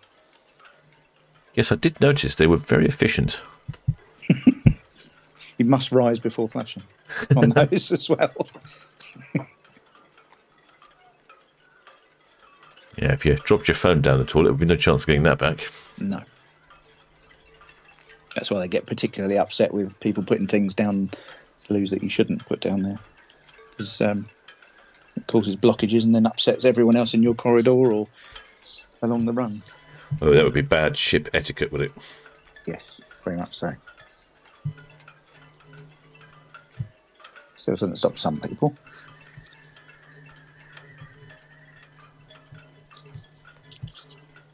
Well, the tugs have now slipped their lines and Iona is off to the fields. I wonder what the weather is like in the fields. Let's have a quick look, shall we? Oh, not particularly endearing. A bit wet and around about 17, 16 next week. Not the best of weathers, bit of a shame. Slightly warmer than when you were last there. Yes, it was it was 1 degree with a wind chill of -7, I think, or something like that. It wasn't actually too bad. Certainly made the hot tub worthwhile. And like you were saying, actually, when we came back on board early one day, and the ship was very empty. There was plenty of space everywhere. It's nice. There's a lot to be said for staying on board on a port day sometimes. Yeah, I can get that. Especially if the weather's not brilliant in port.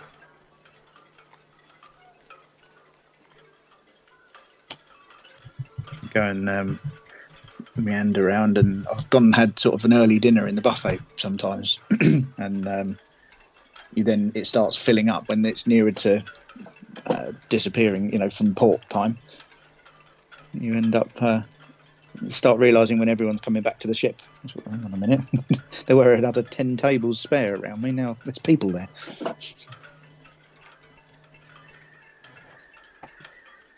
Yeah, we went to the midnight buffet on Iona? Because you get hungry, don't you, on a cruise ship? You quite often find yourself being hungry. Well, we went there for I say a bit of a joke, but just to sort of go along, and we just thought there'd be a few people there. It was surprisingly busy. Oh, yes. I was amazed. And even more amazing, I was amazed by how much people were eating. It's true. I mean, that's the trouble with a buffet. When everything's cooked and everything's there in front of you, you want all of it. Yeah. Ahoy there, Big Bazza Bear. Welcome aboard, shipmate. Many thanks for subscribing. We have Iona just departing now. There's you can see the tugs. If I was a little bit more on the ball, I'd zoom in a bit, wouldn't I? Oh, that's too much. Oh dear. There we go. The tugs, Svitzer tugs are all based there on the dockhead, so they're just coming round and parking up for the evening. Definitely going to have to remember that comment, though. We went to the midnight buffet for a bit of a joke. It's the worst excuse I've ever heard.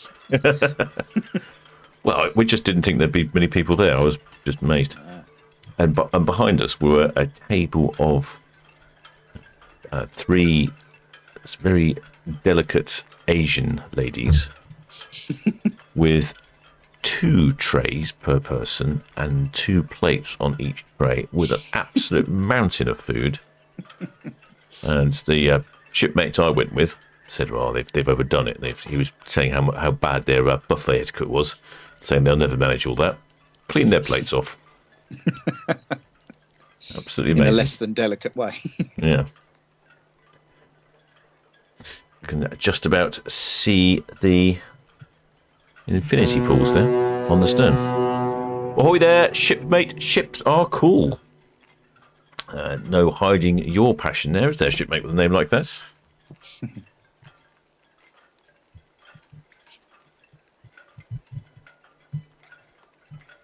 Martin Cole's in the chat saying kebab in the buffet after midnight.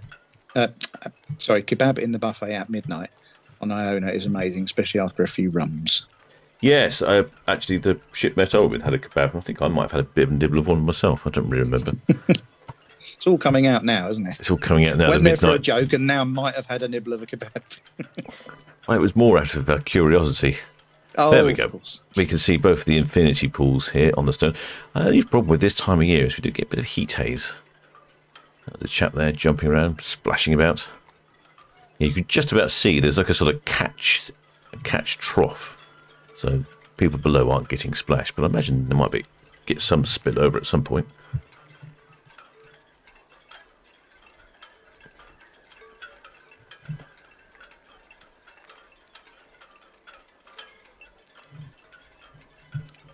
I imagine we'll probably see MSC Virtuoso. I'm running out of brain cells and hands. Oh, come on, camera. There we go. That's better. Right, I'm going to follow. Let's have a look. Where's the other one? Yep, there's the other one. The other one is coming along.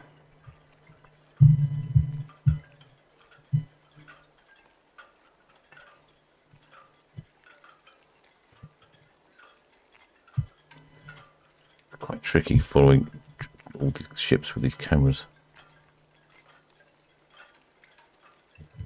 Mark G makes a good point about buffets. That's why P&O have done away with trays now, captain too much wasted food. Oh. Huh. That's interesting. I'd say that's a good idea because it is a buffet and surely you can just, go back, can't you? Yeah. I would say that's the whole point of a buffet. Just keep going back. And here we go. MSC Virtuosa. Now, where was she going? I like that logic, getting rid of the trays. Of course, it means you get a few more steps in as well. A bit of extra exercise. Compensate for the third kebab of the evening. MSC Virtuosa off on no, hang on. Yep, 14 nights. Cruise to Northern Europe. So that's Cadiz, Malaga, Alicante, Palma de Mallorca, Toulon, Barcelona, and La Coruña. So off to the Mediterranean, then, essentially. Oh, sail away party. There's lots going on the top of that ship, isn't there?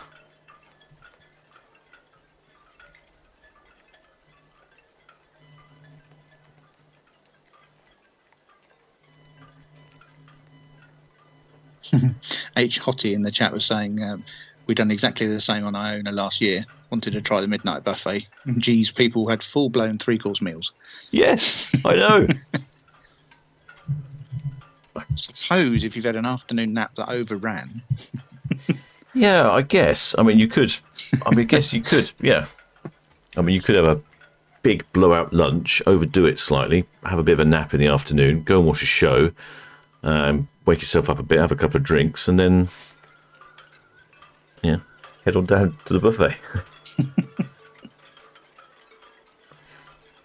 We certainly noticed that the same sort of people used to sit in the same area of the buffet. Yes, you find your little spot that you quite enjoy. And, Yeah. Yeah. Andrew Urban in the chat was saying, can you shout out to my mum and dad, Elaine and Paul? They're a fan of the channel and go on lots of cruises. My dad's a cruise expert. Fantastic. Okay. Ahoy to Elaine and Paul. Yeah, where's that one? Who's that? That's below Ellie Murley saying about the infamous joke kebab, eh, Captain? Oh, yeah. Yeah, ahoy there, Andrew Urban. Ahoy to his parents, Elaine and Paul. Oh, I found the channel. Excellent. Thank you, shipmates, for subscribing. Father's a cruise expert. Everyone's a cruise expert apart from me. However, if you want to know about the engine room, it might be useful there.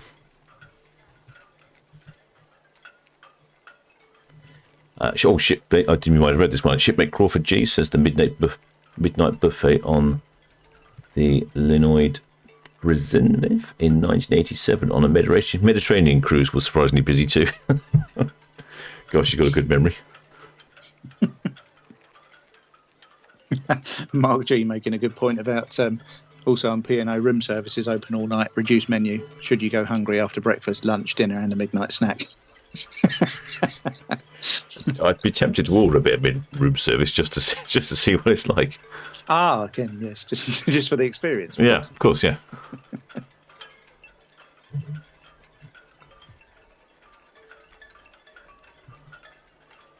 Let's go to Itchin Cam.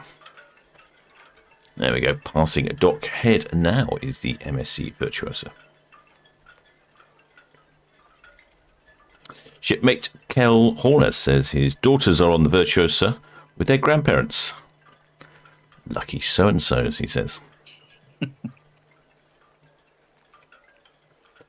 Oh, and Big Bazza Bear also has daughters on their cruise as well, with their grandparents. Is this the same person? It's like two messages next to each other. Hi there, Martin Reed. He says he's just subscribed. Well, many thanks for that, shipmate. Your subscription is greatly appreciated.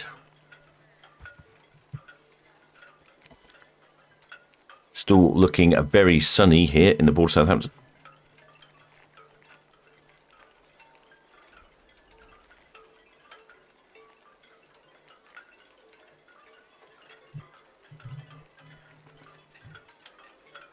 I did like spending time on Virtuosa, but it gave me feet ache. She's quite a long ship. When we had a tour, our tour guide wasn't too familiar with the ship. I think I probably knew more than he did at the time. So we ended up doubling back on ourselves quite a lot. She just makes me think of aching feet. But great ship. It's got an excellent, similar to some of the Royal Caribbean ships, where they've got the sort of promenade in the middle. She's got a big long, I think they call it the Galleria. And she's got an LED ceiling in there, which they do little shows and things on board on the roof. But they can put sky up there, or they can put all sorts of. They've got like stained glass window type things as well. Oh, where is this?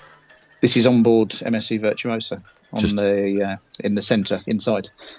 Oh. So she's probably, I think it's something like deck 5 to 8 or 6 to 9 or something like that. So you've got the upper part where you can go into a restaurant and sit and watch over the people down below wandering along, like a little high street almost. Ooh, fascinating.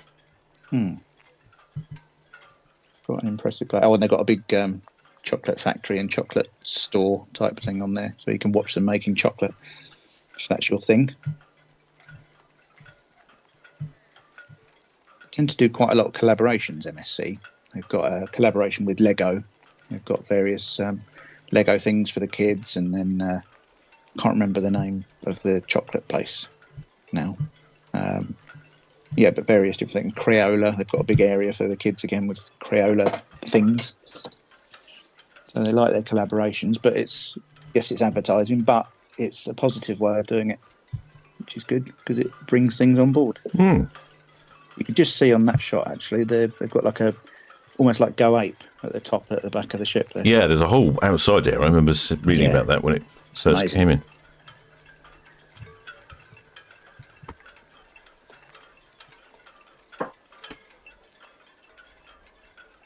Well, I think that brings to conclusion all ships left more or less on time today. I think that's a first. Very unusual.